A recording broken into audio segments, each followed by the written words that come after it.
Good morning. Hello and welcome to the part 2 of capital busting. Part 1 में हमने क्या किया था? पार्ट 1 में हमने सारे कंसेप्ट पार्ट देखे थे, एक भी क्वेश्चन नहीं किया। वहां केवल कंसेप्ट रिकॉल किया, जो करीब 40 से 50 मिनट के आसपास का वीडियो था वो। अगर किसी ने वो वाला वीडियो नहीं देखा है तो पहले पार्ट 1 कवर करना। वहां सारे कंसेप्ट आपको देखने को मिलेंगे और उस सारे कंसेप्ट के बाद ही इन क्वेश्चंस को करने का ज्यादा मजा आएगा। कंसेप्ट तो यहाँ पे भी डिस्कस होंगे, लेकिन कहीं ना कहीं रेफरेंस पार्ट 1 का जरूर आएगा। तो मैं ये उम्मीद करूंगा कि पार्ट 1 आपने कंप्लीट कर लिया है, तब जाके ये पार्ट में बहुत सी जगह मैं जो बोलूंगा कि हाँ ये हमने वहां पढ़ा था, ये हमने वहां पढ़ा था, तब जाके आपको मजा आएगा। राइट, तो पार्ट 2 का वीडियो अगर डायरेक्ट खोल लिया है आपने पार्ट 1 के बिना या कंसेप्ट समझे बिना, आप वीडियो नहीं भी देखा हो और आपको कंसेप्ट पहले से पता है, तो भी आप इस पार्ट में बने रह सकते हैं। राइट, तो बिना किसी देरी किए हम इस पार्ट में क्वेश्चंस की तरफ मूव करेंगे। तो कैपिटल बस्टिंग में हमने जो जो टेक्निक्स पढ़ी थी, नाम रिकॉल कर देता हूं। ARR, payback, discounted payback, NPV, IRR और PI। और IRR में हम एक चीज और पढ़ेंगे, वो है मॉडिफाइड IRR। एनपीवी की अलग अलग सिचुएशंस सारी कवर करने की कोशिश करेंगे कि अलग अलग सिचुएशन में project NPV, equity NPV, block of asset theory. Right, तो कोशिश करेंगे कि वो सारे कंसेप्ट कवर हो। राइट, पार्ट 3 एक वीडियो और आएगा। राइट, क्योंकि पार्ट 2 में इतना सब कुछ कवर हो जाए बड़ा मुश्किल सा है। राइट, तो हम आराम से पढ़ेंगे। तो जितनी टेक्निक आज कवर होगी उतनी हम आज करेंगे, बचा हुआ हम पार्ट 3 में रिकॉर्ड करेंगे। करेक्ट। तो आज हम बढ़ रहे हैं ARR से। ARR पहली टेक्निक है टाइम कैपिटल बस्टिंग की। एक और चीज मैं बता दूं आपको, जो कि पार्ट 1 में हम ऑलरेडी डिस्कस कर चुके हैं, कि ARR और पे बैक पीरियड दो ऐसी मेथड है जिसमें टाइम वैल्यू ऑफ मनी का इंपैक्ट नहीं आता है। चाहे टाइम वैल्यू ऑफ मनी का फैक्टर गिवन भी हो तो भी इंपैक्ट नहीं आता। तो दो मेथड हम जो पढ़ रहे हैं अभी आने वाली, उसमें TVM का इंपैक्ट आपको नहीं लेना है। करेक्ट, ARR और पे बैक पीरियड। करेक्ट। उसके बाद एक चीज और पढ़ी हमने कि ARR एकमात्र ऐसी टेक्निक है, इवन पेबैक भी अब साथ में नहीं बोल रहा हूं, मैं केवल ARR की बात कर रहा हूं। ARR एकमात्र ऐसी टेक्निक है जो प्रॉफिट आफ्टर टैक्स पे बेस्ड है। इसके बाद वाली सारी technique cash flow after tax पे बेस्ड है, CFAT। राइट, चर्चा करेंगे हम उसकी। CFAT की कैलकुलेशंस भी बहुत बार होगी आज के लेक्चर में। ठीक, शुरुआत कर रहे हैं हम ARR से। ARR के क्वेश्चन से ही शुरुआत करते हैं। ARR का आपको फॉर्मूला पता होगा। ARR is equal to accounting rate of return या average rate of return is equal to average PAT upon average investment. Correct. Average PAT कैसे निकलता है हमें पता है, सारे सालों का PAT divided by N. Average investment का फॉर्मूला रिकॉल कर रहा हूं speedily, opening plus closing divide by 2 plus working capital, या फिर WDV होगा तो फिर सारे ओपनिंग सारे क्लोजिंग लेके एक इंडिविजुअल ईयर्स का एवरेज निकालेंगे, फिर सारे ईयर्स का एक कंबाइंड एवरेज निकालेंगे। राइट, पार्ट 1 में हम ये कवर कर चुके हैं। आज हम क्वेश्चन के साथ शुरुआत करेंगे, वो है क्वेश्चन नंबर 2। क्वेश्चन नंबर 2 के साथ हम शुरुआत कर रहे हैं। नंबर्स से आपका कोई लेना देना नहीं है। जिनके पास ये नोट्स हैं, जिन्होंने विद्योदय से पढ़ा है, उनके पास ये नोट्स होंगे, उनको ये पता होगा कि ये नंबर्स है। अब अदर देन विद्योदय स्टूडेंट्स इस वीडियो को देख रहे हैं तो डो नॉट वरी, आपको नंबर से कोई लेना देना नहीं। आप तो क्वेश्चन पढ़ते जाओ और क्वेश्चन के साथ कंसेप्ट समझते हुए जाओ। Right, ABC limited provide you the following information. ठीक है, फॉलोइंग इंफॉर्मेशन क्या क्या है? परचेज प्राइस ऑफ मशीन 80,000 है। इंस्टॉलेशन कॉस्ट जो है वो 20,000 है। Estimated salvage value 40,000। Eight the and आपको स्क्रैप में इतना मिलेगा। ठीक है, यूजफुल लाइफ 4 ईयर्स है। वर्किंग कैपिटल रिक्वायर्ड 10 ईयर है। Annual earning before depreciation and tax, जिसको मैं शॉर्ट में बोल सकता हूं EBDT, earning before depreciation and tax is 65,000। Tax rate 30%। Calculate ARR, अगर डिप्रीशिएशन SLM है तो क्या, और WDV है तो क्या। ठीक है, तो बहुत आसान है। ध्यान रखना, इतनी सारी इंफॉर्मेशन जब आए तो कंफ्यूज होने की जरूरत नहीं है। आप सिंपल बात करो, ARR में दो ही इंफॉर्मेशन आपको चाहिए, एक चाहिए एवरेज PAT, एक चाहिए एवरेज इन्वेस्टमेंट। तो प्रेजेंटेशन के साथ आप देखते हुए जाना। हम 2 स्टेप करेंगे। स्टेप नंबर 1 में एवरेज PAT कैलकुलेट कर देंगे, स्टेप नंबर 2 में एवरेज इन्वेस्टमेंट कैलकुलेट कर लेंगे। अगर ये कर लिया हमने तो हमारा सॉल्यूशन थर्ड स्टेप में हो ही जाएगा। राइट, तो स्टेप नंबर 1, क्वेश्चन नंबर 2 हम कर रहे हैं ऑफ नोट्स। स्टेप नंबर 1, बहुत आराम आराम से हम आगे बढ़ेंगे। Right, calculation of average PAT। अब एवरेज पीएटी हमें निकालना है तो ऑब्वियसली सारे सालों का पीएटी आएगा, तब जाके एवरेज आ पाएगा, करेक्ट। तो 4 साल की हम एक टेबल बनाएंगे, हालांकि 2 मिनट बाद ही मैं बता दूंगा कि ये 4 साल की टेबल का कोई रेलेवेंस नहीं है। ये हमने 4 साल की टेबल बना ली क्योंकि 4 साल है टोटल और 4 साल अलग अलग पीएटी होगा, राइट। हम देखेंगे अभी अलग होगा कि नहीं होगा, पर 4 साल पीएटी होगा, चारों सालों को जोड़ेंगे, डिवाइड बाय 4 कर देंगे, राइट। तो ईयर 1 2 3 4 शुरुआत होगी कहां से, यहां लिखेंगे हम पर्टिकुलर्स, यहां कॉर्नर पे लिख देंगे अमाउंट इन रुपीज। ये सब प्रेजेंटेशन का हिस्सा है, कोई भी चीज भूलना नहीं चाहिए, ठीक। शुरुआत होगी EBDT से, कितना 65,000 65,000 हर साल। मैंने एक साल में लिखा इसको, ठीक। क्यों लिखा अभी 2 मिनट बाद ही क्लियरिटी आ जाएगी। माइनस डिप्रीशिएशन करूंगा मैं, EBDT माइनस डिप्रीशिएशन। और आप मुझे बताओ इस क्वेश्चन को देखते हुए कि डिप्रीशिएशन SLM बेसिस है पहले, तो SLM बेसिस का हम कर रहे हैं सॉल्व, ARR हम निकाल रहे हैं SLM बेसिस। तो हम यहां पे हेडिंग भी लिख देते हैं कि फर्स्ट सम मेथड कर रहे हैं SLM वाला। SLM पे डिप्रीशिएशन कैसे निकलता है, ओपनिंग में परचेज प्लस इंस्टॉलेशन दोनों आता है, माइनस क्लोजिंग यानी कि 40,000 डिवाइडेड बाय लाइफ, करेक्ट।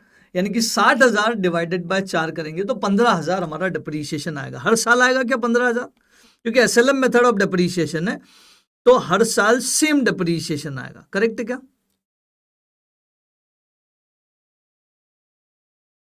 तो 15,000 15,000 15,000 15,000 हर साल मैंने फर्स्ट ईयर में ही लिखा, सब सालों में नहीं लिखा। क्यों, उसका रीजन अभी 2 मिनट में क्लियर कर। फिर हर साल का आपका क्या आएगा, हर साल का पीबीटी आ जाएगा आपका कितना 50,000 हर साल का, माइनस इसमें से टैक्स करोगे क्योंकि हर साल का पीबीटी सेम है तो टैक्स भी सेम आएगा, एट द रेट कितना परसेंट, एट द रेट 30%। तो ये हो जाएगा 15,000 का, ये लेस हो जाएगा, तो हर साल का पीएटी भी आपका कितना आ जाएगा 35,000। अब हर साल का पीएटी 35 35 35 35 4 साल आया, अब चारों साल को जोड़ के डिवाइड बाय 4 करोगे तो पहुंचोगे क्या था 35 पे ही। तो जब आपका ईबीडीटी सेम है और डिप्रीशिएशन भी सेम है, ध्यान से सुनना, ईबीडीटी सेम है और डिप्रीशिएशन भी सेम है, तो ये श्योर है कि हर साल का पीएटी सेम होगा। हर साल का पीएटी सेम होगा तो फिर 4 साल की टेबल बना के डिवाइड बाय 4 करने का कोई सेंस नहीं बनता। आप केवल 1 साल की टेबल बनाओ और इस पीएटी को ही एवरेज बोल दो, इस पीएटी को ही सीधा एवरेज पीएटी बोल दो। क्यों, क्योंकि कोई मीन ही नहीं है, कोई कैलकुलेशन का कोई फायदा ही नहीं है, करेक्ट है क्या। लेकिन जब डब्ल्यूडीवी डिप्रीशिएशन होगा तो आपका ईबीडीटी तो हर साल का सेम है, लेकिन डिप्रीशिएशन अगर हर साल का अलग हो गया तो पीबीटी अलग होगा, पीएटी अलग होगा, तो उस केस में 4 साल बनाने ही पड़ेंगे। दूसरा, डिप्रीशिएशन आपका हर साल का एसएलएम है, लेकिन ईबीडीटी चेंज हो गया, ईबीडीटी हर साल का अलग अलग है, तब भी आपको टेबल बनानी पड़ेगी क्योंकि आपका पीबीटी और पीएटी हर साल का क्या होगा अलग अलग। तो ये आपको जजमेंट क्वेश्चन टू क्वेश्चन लेना है कि हर साल का अगर सेम डेटा है तो बेहतर है टेबल 1 साल की बनाओ, हर साल का डेटा अगर अलग अलग है तो आपको टेबल उतने साल की बनानी पड़ेगी जितने साल मशीन के लाइफ है, ठीक है। तो ये आ गया आपका एवरेज पीएटी सीधा, करेक्ट। स्टेप नंबर 2 में हम सॉल्व करेंगे, स्टेप नंबर 2 में हम सॉल्व करेंगे एवरेज इन्वेस्टमेंट। तो यहां लिखेंगे कैलकुलेशन ऑफ एवरेज इन्वेस्टमेंट, और एसएलएम के केस में एवरेज इन्वेस्टमेंट का एक फॉर्मूला है, वो है opening plus closing divided by 2 plus working capital. Opening का मतलब होता है परचेज प्लस इंस्टॉलेशन यानी कि 1 लाख, क्लोजिंग का मतलब होता है सॉल्वेज वैल्यू या स्क्रैप वैल्यू, दोनों को जोड़ना है, ध्यान रखना, नेट मत कर देना, माइनस मत कर देना। मैं एवरेज वैल्यू निकाल रहा हूं कि मेरी मशीन की ओपनिंग वैल्यू 1 लाख थी, क्लोजिंग वैल्यू 40,000 थी, तो एवरेज वैल्यू मेरी कितनी थी 70,000, प्लस वर्किंग कैपिटल जो है, वर्किंग कैपिटल कितना है क्वेश्चन में दिया है 10,000, तो ये सीधा सीधा जुड़ जाएगा 10,000 इसमें, तो हमारा 80,000 का क्या आ जाएगा एवरेज इन्वेस्टमेंट। और ये आ गया, तो स्टेप नंबर 3 में तो केवल फॉर्मूला ही लगाना है। Step number 3 calculation of ARR, ये प्रेजेंटेशन भी हो गया आपका और सॉल्यूशन भी हो गया, करेक्ट। कैलकुलेशन ऑफ ARR, जब इसकी कैलकुलेशन हम करेंगे तो फॉर्मूला लगाएंगे, राइट। फॉर्मूला क्या लगेगा, ARR is equal to average PAT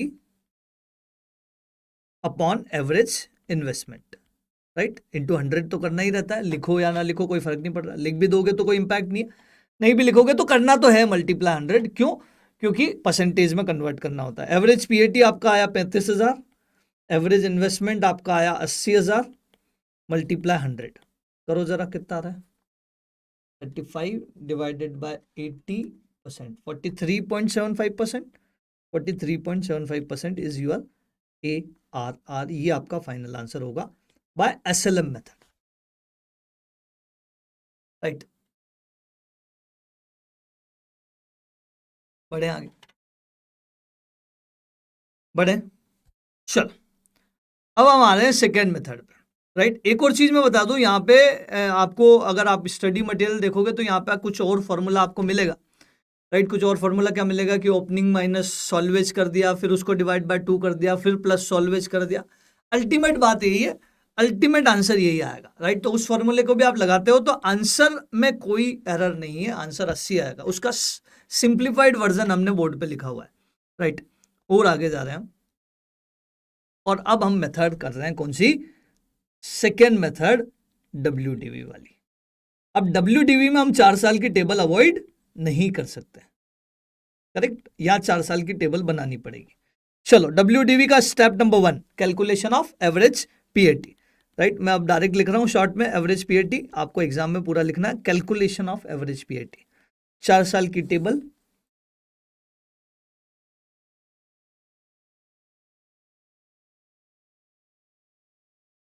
particulars, year 1 2 3 4 ये सब लिखना ही है, अमाउंट इन रुपीज कॉर्नर पे लिखना ही है। EBDT, earning before depreciation and tax, कितना, 65 65 65 और 65, लेकिन minus depreciation at the rate 20% WDV, right, at the rate 20% WDV, तो एट द रेट 20% WDV हम यहां कर देंगे। अब ये WDV किस पे अप्लाई होता है, 1 लाख माइनस सॉल्वेज पे कि 1 लाख पे, तो ये ध्यान रखना कि जब भी WDV डिप्रीशिएशन होता है वो हमेशा ओपनिंग पे अप्लाई होता है, ओपनिंग माइनस क्लोजिंग नहीं किया जाता, तो 1 लाख पे अप्लाई होगा। तो 1 लाख, मैं आपको सिंप्लीफाइड तरीका बता रहा हूं, केवल रिकॉल ही करवा रहा हूं, क्लास में हमने देखा है, राइट, कि आप टाइप कर दो कैलकुलेटर पर मेरे साथ ही 1 लाख रुपए टाइप करो, आप फटाफट से, कैलकुलेटर इधर उधर हो तो फटाफट लेके आओ, 1 लाख टाइप करो, मैं जो बोलूं वही करना, आगे मत जाना, राइट। एक शॉर्टकट होगा जो आपको पता है, बस मैं केवल रिकॉल करवा रहा हूं। 1 लाख मल्टीप्लाई 20% वाला बटन दबा दो, 1 लाख मल्टीप्लाई 20% वाला बटन दबा दो, अभी कैलकुलेटर को वैसे ही रखना, कितना आया, 20,000, यहां लिख दो। फिर क्या करो, माइनस इक्वल टू प्रेस कर दो, माइनस इक्वल टू से क्या होगा, अगली WDV आ जाएगी, 1 लाख में से डिप्रीशिएशन लेस हो गया, अब उसका 20% कर दो, मल्टीप्लाई 20%, तो आ जाएगा 16,000, फिर कर दो माइनस इक्वल टू, तो आएगा 64,000, फिर उसका 20% डिप्रीशिएशन अगले साल आएगा 12,800, फिर माइनस इक्वल टू मल्टीप्लाई 20% वाला बटन 10,240, करेक्ट। तो एक बार में क्या होगा, फटाफट से कैलकुलेटर पे सारी वैल्यूज आपकी आ जाएगी, करेक्ट। अब आपको करना है 65 माइनस 20 यानी कि 45, ये PBT आ गया, प्रॉफिट बिफोर टैक्स, फिर 65 माइनस 16 तो ये आ गया 49, फिर 65 माइनस 12,800, 52200, 65 माइनस 10,240, तो 54,760, इसमें से टैक्स लेस करोगे आप एट द रेट 30%, तो आपका आएगा PAT, profit after tax, correct. क्या मैं सीधा PAT लिख दूं माइनस 30% करके, राइट, ये फॉर्मेलिटी पार्ट है केवल, तो मैं सीधा लिख रहा हूँ 45,000 माइनस 30%, तो ये आएगा 31,500। कैपिटल बस्टिंग में एक चीज आप और ध्यान रख सकते हो कि जब भी हम कोई चीज लेस कर रहे हैं तो उसको ब्रैकेट में बंद कर दो, ताकि ये एग्जामिनर को भी, हालांकि हम लिख रहे हैं इधर लेस कर रहे हैं, लेकिन ब्रैकेट लगाने की हैबिट डाल दो, तो उससे क्या होगा, क्लियरली दिखेगा कि ये लेस हो रहा है, ये ऐड हो रहा है, क्योंकि बहुत सी बार टेबल में क्या होगा कि बहुत सी चीजें ऐड भी होती हुई जाएगी बीच में जब NPV मेथड आएगा, तो वो हैबिट डेवलप कर लो कि जब भी माइनस करना है तो ब्रैकेट में करना, तो टैक्स भी जब लिखोगे आप तो टैक्स भी ब्रैकेट में लिखना, ठीक। 49,000 माइनस 30% किया, तो ये आया 34,300, 52200 माइनस 30% किया, तो ये आया 36540, 54760 माइनस 30% किया तो ये आया 38332। जब आप एवरेज पीएटी निकालोगे, एवरेज पीएटी निकालोगे तो क्या करोगे, एवरेज पीएटी में इन सबको जोड़ोगे और डिवाइडेड बाय 4 करोगे। तो इन सबको जोड़ो और डिवाइड बाय 4 करके बताओ जरा,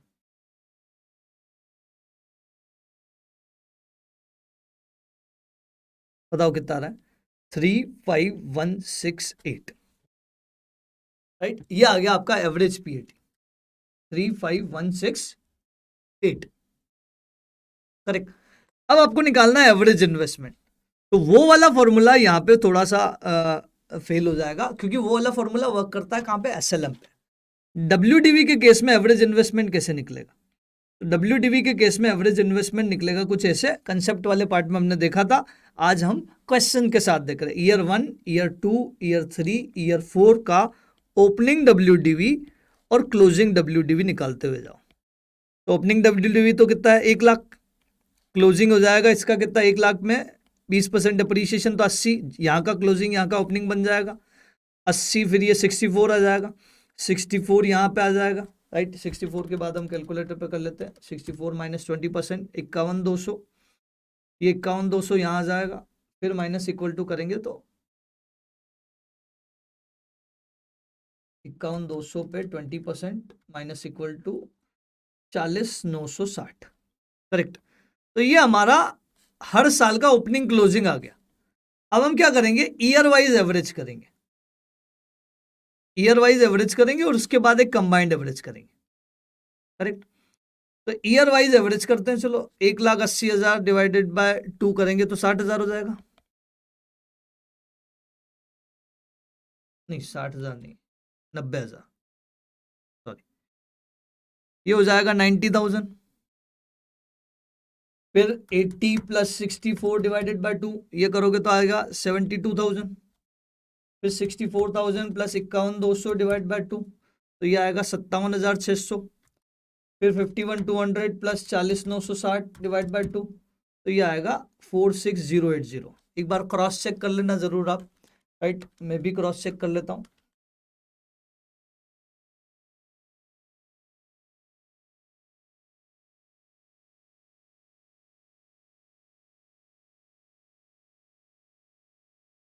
ठीक है, फिर हम क्या करेंगे, इन सबको जोड़ेंगे, 90,000 plus 72,000 plus 57,600 plus 46,080 divided by 4 कर देंगे तो ये आ जाएगा हमारा एवरेज, एवरेज आएगा 66,420। सबको जोड़ा, डिवाइड बाय 2 कर दिया, और स्टेप नंबर 3 तो ARR अब आ ही जाएगा, step number 1 divide by step number 2। तो ARR होगा average PAT divided by average investment. Average PAT है 35168, 35168 डिवाइडेड बाय 66,420 मल्टीप्लाई 100 कर दो तो परसेंटेज में आ जाएगा, 35168 divide by 66,420, 35168 divided by 66,420 percentage 52.95%, 52.95% ये आपका ARR हो जाएगा।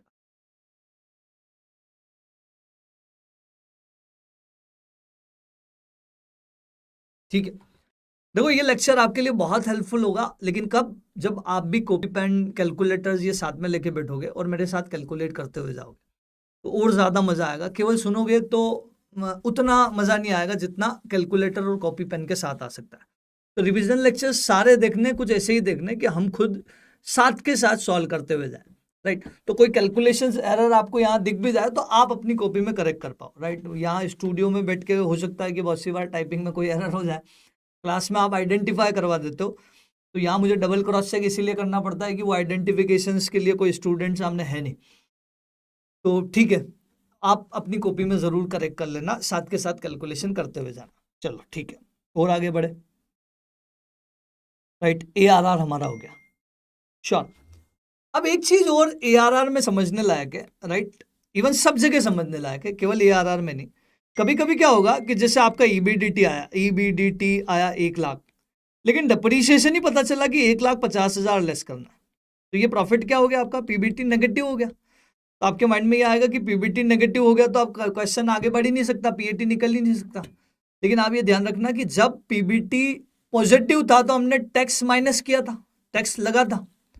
तो इसकी अपोजिट सिचुएशन में आपको टैक्स बेनिफिट कंसीडर करना है उसी साल। Tax benefit at the rate 30%, मतलब यहाँ पे 15,000 बेनिफिट मिल जाएगा। क्यों? क्योंकि ये 50,000 कहीं और सेट ऑफ हो सकते हैं, किसी और बिजनेस के इनकम से सेट ऑफ हो सकते हैं, तो कहीं ना कहीं ये 50,000 15,000 रुपए बचा के जाएंगे। तो आपका नेट नेट जो है वो 35,000 का पीएटी आगे बढ़ेगा for the calculation of average. Correct है? तो टैक्स को जीरो मत लेना, ये मानते हुए कि नेगेटिव इनकम है तो जीरो ले लें, राइट? तो टैक्स बेनिफिट कंसीडर करते हुए आगे बढ़ना। करेक्ट? चलो अब हम बढ़ रहे हैं पे बैक पीरियड की तरफ, राइट? पे बैक पीरियड में क्या होता है? पे बैक पीरियड का एक फॉर्मूला है। फॉर्मूला क्या है? Initial investment divided by annual CFAT. लेकिन ये वाला फॉर्मूला तो बड़ा सिंपल सा है, राइट? डायरेक्ट लगाना initial investment divided by annual CFAT. लेकिन ये फॉर्मूला तब फेल हो जाता है जब आपका एनुअल सीएफएटी सेम ना हो। हर साल का अगर एनुअल सीएफएटी अलग अलग है तो फिर फॉर्मूला काम नहीं करेगा। आप बोलोगे एवरेज कर दें क्या? नहीं, यहाँ पे एवरेज वर्ड यूज नहीं किया गया है, यहाँ एक्चुअल पे बैक चाहिए, तो एवरेज मत करना, ये ध्यान रखना। एवरेज केवल एआरआर में। एआरआर में एक चीज मैं और बता दूं, कुछ ऑथर्स और हमारा मॉड्यूल एक अल्टरनेटिव मेथड बताता है जहां एवरेज इन्वेस्टमेंट की जगह वो कभी कभी इनिशियल इन्वेस्टमेंट के बेस पे भी करते हैं। एवरेज नहीं करेंगे भैया, हम तो इनिशियल पे ही करें, average PAT divide by initial investment. तो कभी एग्जाम में ऐसा क्वेश्चन आ जाए इनिशियल से, तो आप इनिशियल वाला फॉर्मूला लगा देना। अदरवाइज मेजोरिटी ऑथर्स एवरेज वाले फॉर्मूले को ही लेके आगे बढ़ रहे हैं, राइट? हमारे मॉड्यूल में दोनों ही कंसेप्ट दिए, ये नहीं बोला गया है और ये भी नहीं बताया गया कि किस केस में एवरेज करना है, किस केस में इनिशियल करना। अगर ऐसा कुछ उन्होंने रूल्स भी दिया होता तो हम वो फॉलो करते हैं। रूल नहीं है, ये दो अलग अलग अप्रोच है, अलग अलग ऑथर्स का ओपिनियन है, राइट? ठीक है, और आगे बढ़े हम और पे बैक पीरियड की तरफ बढ़े। पे बैक में फॉर्मूला फेल हो गया अगर कब? जब एनुअल सीएफएटी हर साल का क्या है, अलग अलग है। लेकिन माइंड में ये टारगेट रखना कि what do you mean by पे बैक। ये अगर आपने ध्यान रख लिया ना तो आपका काम हो गया, आधा तो काम हो गया। कि पे बैक पीरियड का मतलब क्या होता है? पे बैक पीरियड का मतलब होता है हमने जो पैसा लगाया है ना वो कब कवर हो रहा है। जैसे आपने 2 लाख रुपए लगाया, पहले साल 50,000 बटोर लिए, तो 2 लाख में से 50,000 कवर हो गए। अगले साल 50,000 और आ गए, तो आप क्या बोलोगे? अब तक 1 लाख रुपए आ गए। तो आपको बस ये देखना है किस पॉइंट ऑफ टाइम पे इन टोटल इन क्यूमुलेटिव मेरा 2 लाख रुपए कवर हो रहा है। करेक्ट? इट्स कॉल्ड पे बैक पीरियड। तो इसमें और कुछ नहीं करना होता, इसमें केवल क्यूमुलेटिव बनाना होता है। हम क्वेश्चन कर रहे हैं क्वेश्चन नंबर 5, जिससे एक क्लैरिटी आ जाएगी आपको कि आपका 1 लाख रुपए कब कवर हो रहा है, आपको ये बताना है। तो ईयर 1 में 40 कमा लिए, ईयर 2 में 30 कमा लिए। ईयर 1 में 40 और 30 कितने हो गए? 70 कमा लिए। कमाने कितने थे? 1 लाख। तो 1 लाख कवर हो रहा है ईयर 2 और ईयर 3 के बीच में, क्योंकि यहां तक आते आते 1,20,000 कमा लिए। तो ईयर 2 और 3 में क्या करना है वो हम समझेंगे, लेकिन ये समझ आ गया हमें कि अप्रोच क्या रहेगी, कि हमें बस क्यूमुलेटिव करते हुए जाना है कैश फ्लो का। ठीक, तो पे बैक पीरियड का क्वेश्चन नंबर 5 हम सॉल्व कर रहे हैं और 5 में हम एक टेबल बना रहे हैं। इस टेबल में ईयर, कैश फ्लो और क्यूमुलेटिव कैश फ्लो, इतना मैंने बड़ा जरूर खींच लिया, बनाने की जरूरत नहीं है।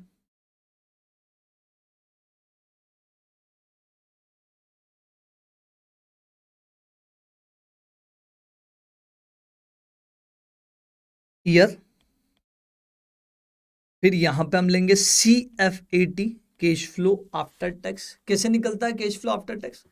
जैसे अभी आपने थोड़ी देर पहले देखा, EBDT माइनस डेप्रीशिएशन सब कुछ लिखा, PAT तक पहुंचे ना, PAT के बाद डेप्रीशिएशन वापस ऐड बैक कर दो तो CFAT पे पहुंच जाओगे। CFAT का मतलब होता है cash flow after tax. Cash flow after tax का मतलब होता है हमारे पास इतना कैश बचा है, क्योंकि डेप्रीशिएशन नॉन कैश था तो उसकी वजह से हमारी पॉकेट से पैसा गया नहीं, लेकिन उसको हमने लेस कर दिया तो हमने वापस ऐड बैक किया। लेस क्यों किया? क्योंकि टैक्स बेनिफिट मिलता है। ठीक, पूरी कहानी क्लियर है आपको, हम कल पार्ट 1 में पढ़ ही चुके थे। क्यूमुलेटिव CFAT ईयर 1, 2, 3, 4 और 5, राइट? इनिशियल इन्वेस्टमेंट कितना है आपका? इनिशियल इन्वेस्टमेंट वो है 1 लाख रुपए, 1 लाख रुपए। ठीक है, फिर 40, 30, 50, 40 और 45, ये हम लिख लेते हैं यहाँ पे। 40, 30, 50, 40 और 45। हमें क्यूमुलेटिव करना है। क्यूमुलेटिव करना है तो ये पता लगेगा कि 1 लाख कहाँ कवर हो रहा है। 40 और 30 70 हो गए, 70 और 50 120 हो गए। हालांकि आंसर आपका इनके बीच में आ जाएगा, लेकिन for the purpose of presentation इन दो कॉलम, इन दो जगहों को खाली नहीं छोड़ना है आपको, इन दो जगह पे भी अमाउंट लिखना है आपको, 1,60,000 और 2,05,000। अब आपका अमाउंट किन दो के बीच में आया, ईयर 2 और ईयर 3 के बीच में, तो इन दो को वापस लिखना है। ईयर 2 में हमारा क्यूमुलेटिव सीएफएटी कितना था, ईयर 2 में हमारा क्यूमुलेटिव सीएफएटी 70,000, और ईयर 3 में हमारा क्यूमुलेटिव सीएफएटी कितना था, 1,20,000। What is our target value, हमारा टारगेट इन दो के बीच में था, हमारा टारगेट इन दो के बीच में था, वो टारगेट कितना था कि हमें कहां पहुंचना था, हमें पहुंचना था टारगेट 1,00,000 पे, राइट। तो आपको ध्यान आ गया होगा कि एक फॉर्मूला हमें यहां लगाना है, राइट, कि यहां पे इन दोनों का डिफरेंस जिसको हम डीएल बोलते हैं, इन दोनों का डिफरेंस जिसको हम डीएच बोलते हैं, डिफरेंस फ्रॉम आया, इन दोनों का डिफरेंस डायरेक्ट टोटल डिफरेंस होता है, डीएल प्लस डीएच दोनों को जोड़ भी देंगे तो इन दोनों का डिफरेंस आ जाएगा, राइट। 30,000 और 20,000 दोनों जोड़ेंगे तो टोटल डिफरेंस 50 आ जाएगा, तो डीएल प्लस डीएच भी बोल सकते हो इन दोनों के डिफरेंस को। इसको हम बोलते हैं लोअर ईयर, इसको हम बोलते हैं हायर ईयर, राइट। एग्जाम में आपको ये एरो बना के ऐसा टारगेट ऐसा नहीं लिखना है, बस केवल जहन में पिक्टोरियल प्रेजेंटेशन बनाने के लिए मैं ऐसा कर रहा हूं कि ग्राफिकल प्रेजेंटेशन थोड़ा सा ज्यादा जहन में रहता है, तो ये ग्राफिकल प्रेजेंटेशन केवल माइंड में बनाना है। एग्जाम में तो ऐसा लिखना है कि टारगेटेड वैल्यू यहां लिख दो कि टारगेटेड वैल्यू इज 1,00,000, राइट, और उसके बाद फॉर्मूला लगा दो। फॉर्मूला क्या लगाओगे, payback period is equal to, payback period is equal to lower year plus difference from lower upon difference from lower plus difference from higher, मतलब डिफरेंस फ्रॉम लोअर को total difference से divide कर देंगे, multiply higher year minus lower year. बहुत बार किया हमने class में ये फॉर्मूला, राइट। आज बस थोड़ा सा स्लो में पहला, क्योंकि अभी बहुत टाइम हो गया होगा रिकॉल किए हुए, तो हो सकता है टाइम लगे, इसलिए स्लो बढ़ा रहा हूँ, अदरवाइज तो बहुत स्पीड से आप कैलकुलेशन कर लोगे। लोअर ईयर कितना 2 प्लस डिफरेंस फ्रॉम लोअर कितना 70 और 1,00,000 का डिफरेंस वो है 30,000 डिवाइडेड बाय 30,000 प्लस 20,000, राइट, यानी कि टोटल हो गया 50,000 मल्टीप्लाई 3 माइनस 2, जनरली ये 1 ही होगा, लेकिन कभी अगर आप 2 और 4 के बीच में इंटरपोलेशन करते हो, 2 और 5 के बीच में करते हो, करना नहीं चाहिए, एडवाइजेबल नहीं है जब तक क्वेश्चन खुद ना बोले। क्वेश्चन बोले तो ऐसा करना, अदरवाइज मत करना, हमेशा 2 साल के बीच में इंटरपोलेशन करना तो ही ज्यादा बेहतर है, राइट। तो ये यहाँ गए तो 2 प्लस 30,000 डिवाइडेड बाय 50,000 इंटू 1 ही होना है, तो ये आ जाएगा 2.6 ईयर्स, 2.6 ईयर्स, करेक्ट है क्या? आप आंसर को यहां से थोड़ा आगे बढ़ा सकते हो कि ये 2.6 ईयर्स को अगर मंथ और डेज में कन्वर्ट करना है तो क्या करें, तो आपको ऐसा लिखना होगा कि 2 ईयर्स तो कंप्लीटेड है, 2 ईयर्स तो कंप्लीटेड है, अब 0.6 ईयर को मंथ में कन्वर्ट करना है। तो जब हम 1 साल 2 साल 3 साल 4 साल 5 साल किसी को भी मंथ में कन्वर्ट करते हैं, ईयर को मंथ में कन्वर्ट करते हैं, तो मल्टीप्लाई 12 करते हैं, तो 0.6 को भी करेंगे तो मल्टीप्लाई 12 ही करेंगे, तो 0.6 इंटू 12 कितना होगा 7.2, तो 7.2 यानी कि 7 मंथ तो एग्जैक्ट 2 ईयर्स 7 मंथ, लेकिन 0.2 मंथ तो नहीं लिखूंगा मैं। तो जब भी आप 1 month 2 month 3 month 4 month 5 month किसी भी मंथ को डेज में कन्वर्ट करते हो तो क्या करते हो, मल्टीप्लाई 30 करते हो। तो आज 0.2 को भी कन्वर्ट करोगे तो मल्टीप्लाई क्या करोगे 0.2 इंटू 30 डेज यानी कि 6 डेज, तो 2 years 7 month and 6 days. Exam में बस एक स्टेप आगे जाके और लिखना है आपको, राइट, तो बेहतर होगा। आप एग्जाम में टाइम कम बचा है और आप यहीं पे भी रोक देते हो तो आपके मार्क्स जो है वो मिलेंगे, हो सकता है आधा नंबर कट जाए, राइट। तो टाइम ना बचे तो आप यहाँ रोको, टाइम बच गया तो 1 मिनट में आगे का प्रेजेंटेशन की तरफ भी मूव कर जाओ, करेक्ट। ये था पेबैक पीरियड। पेबैक और डिस्काउंटेड पेबैक में बस इतना ही फर्क है कि डिस्काउंटेड पेबैक में हम क्या करते हैं कि ये जो सीएफएटी है ना, पहले इसकी प्रेजेंट वैल्यू निकालते हैं, इस सीएफएटी की प्रेजेंट वैल्यू निकालते हैं और फिर क्यूमुलेटिव करके यही फॉर्मूला लगाते हैं। मतलब करते यही है, बस सीएफएटी को ना करते हुए इसकी प्रेजेंट वैल्यू को हम आगे पार्टिसिपेट करवाते हैं, करेक्ट है। तो अगर ये सेम क्वेश्चन हम डिस्काउंटेड पेबैक की तरफ ले जाएं तो आपका सॉल्यूशन कुछ ऐसा होगा, राइट। क्वेश्चन नंबर हमारे नोट्स की अगर बात करें तो 7 क्वेश्चन में यही बात बोली है कि क्वेश्चन नंबर 5 के डेटा के साथ डिस्काउंटेड पेबैक निकालो, ठीक है। तो उसमें क्या होगा, उसमें कॉलम थोड़े से बढ़ जाएंगे, सीएफएटी आएगा, CFAT के बाद मल्टीप्लाई होगा ये प्रेजेंट वैल्यू फैक्टर से, प्रेजेंट वैल्यू फैक्टर से मल्टीप्लाई होकर प्रेजेंट वैल्यू आएगा, प्रेजेंट वैल्यू आने के बाद क्यूमुलेटिव आएगा, राइट। और ये आपका टेबल बन जाएगा। Year, CFAT, present value factor at the rate, question की अगर बात कर लें तो क्वेश्चन नंबर 7 में प्रेजेंट वैल्यू फैक्टर दिया 10%, तो एट द रेट 10%, तो आ जाएगा प्रेजेंट वैल्यू, और प्रेजेंट वैल्यू के बाद क्यूमुलेटिव प्रेजेंट वैल्यू करना है, करेक्ट। तो केस फ्लो की प्रेजेंट वैल्यू ना निकालते हुए उसकी प्रेजेंट वैल्यू की क्यूमुलेटिव निकालेंगे, सिंपल। ईयर 1, 2, 3, 4 और 5, कैश फ्लो कितना है? 40,000, 30,000 के बाद 50,000, 50,000 और फिर 40 और 45, 40,000 और 45,000, करेक्ट।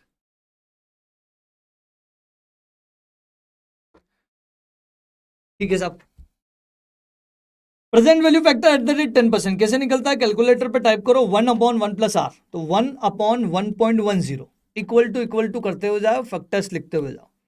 तो क्वेश्चन में फैक्टर्स आएंगे फिर 0.909, 0.826, 0.751, राउंड ऑफ करते हुए जाना। अगर आप 3 डिजिट लिख रहे हो तो तीसरा डिजिट राउंड ऑफ होना चाहिए, मतलब तीसरे डिजिट के बाद अगर 5 या 5 से बड़ी है तो राउंड ऑफ होना चाहिए। ये फैक्टर्स सारा मेरे को याद है, इट डजंट मीन कि इसके बाद वाले भी याद होंगे, इसलिए मैंने डायरेक्ट लिख दिया। केवल 10% के 5 साल के फैक्टर्स लिख रहा हूँ, 0.751, 0.683 और 0.621, राइट। ये फैक्टर्स आ रहे होंगे। किसी ने मुझे यहाँ पे सवाल पूछा था, राइट, मैं सबको जवाब दे देता हूँ कि फैक्टर्स कितने डिजिट लेने हैं। तो मिनिमम साइड फैक्टर्स आपको 3 डिजिट लेने हैं, 4 भी लोगे तो और अच्छी बात है, राइट। 2 नहीं लेने, 2 तब तक नहीं लेने जब तक क्वेश्चन खुद फैक्टर्स प्रोवाइड ना कर दे।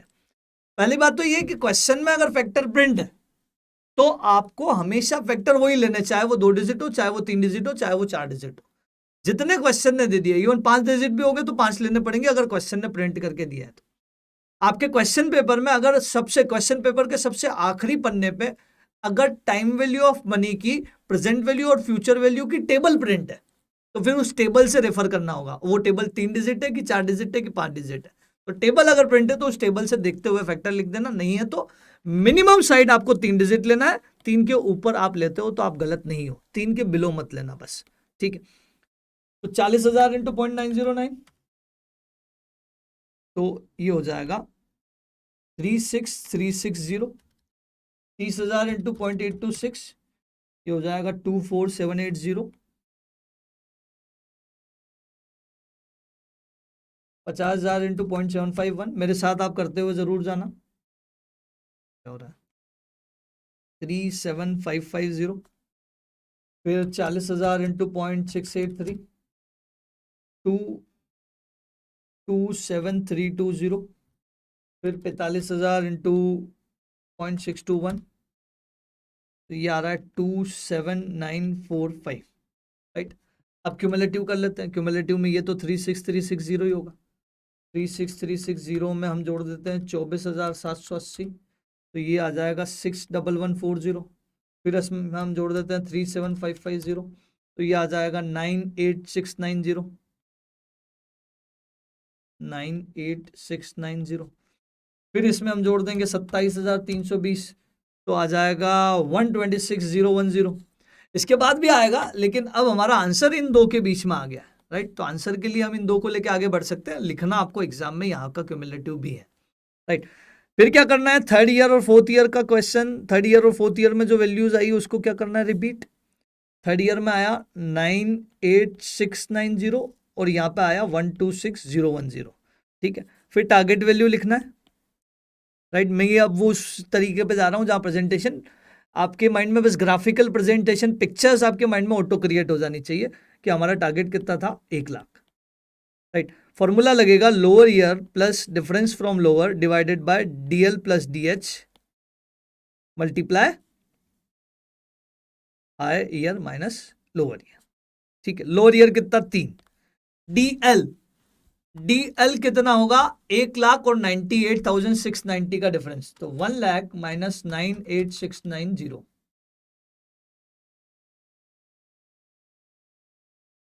1310 divided by DL plus DH, इन दोनों का टोटल डिफरेंस निकालोगे तो DL प्लस DH के इक्वल ही होगा। तो 126,010 माइनस 98690, राइट। मैं डायरेक्ट लिख रहा हूं, आप लोग एग्जाम में दोनों अलग अलग लिख के टोटल करके कर सकते हैं। मल्टीप्लाई 4 माइनस 3, जिसका कोई सेंस नहीं है क्योंकि 1 से मल्टीप्लाई होकर आंसर तो उतना ही आएगा। तो ये आंसर आ जाएगा आपका कितना, ये आंसर आ जाएगा, ये आंसर आ जाएगा 1310 डिवाइड बाय 27,320, तो 3.05 ईयर्स। अब 0.05 ईयर्स को भी आप मंथ और डेज में कन्वर्ट कर सकते हैं। कैसे? 3 ईयर्स। अब 0.05 को पहले, 0.05 क्या है? ईयर्स है, तो पहले इसको मंथ में कन्वर्ट करते हैं। तो 0.05 को जब हमने 12 से मल्टीप्लाई किया तो 0.6 मंथ आया, मतलब मंथ पूरा नहीं आया। तो 3 ईयर्स एंड 0.6 मंथ ऐसा नहीं लिखेंगे, 0.6 को भी फिर मल्टीप्लाई 30 कर दो, तो 3 years and 18 days will be your answer. Correct? समझ आया? ठीक, क्योंकि मंथ पूरा नहीं आया, मंथ भी पॉइंट में आया, तो उसको डायरेक्ट हमने डेज में कन्वर्ट कर दिया, 3 ईयर्स एंड 18 डेज। ठीक, चलो अब हम आगे बढ़ रहे हैं। हमने अभी तक 3 मेथड पढ़ी। 3 मेथड कौन कौन सी पढ़ी? ARR, payback, discounted payback. Discounted payback से अब सारी टेक्निक्स कौन सी वाली शुरू हो गई? वो जिसमें टाइम वैल्यू ऑफ मनी का एडजस्टमेंट होता है। करेक्ट? अब हम आ रहे हैं हमारी सुपर डुपर मास्टर टेक्निक की तरफ, and this is called NPV, net present value. NPV में हम क्या करते हैं? NPV में हम कुछ नहीं करते हैं, नाम से ही क्लियर है, नेट प्रेजेंट वैल्यू। मतलब प्रेजेंट वैल्यू लाते हैं पहले और उसका नेट कर देते हैं। जैसे आप क्या करते हो, ये जैसे टेबल है, ये टाइमलाइन पे एक टेबल बनाता हूं। उस टाइमलाइन पे टेबल में क्या होता है?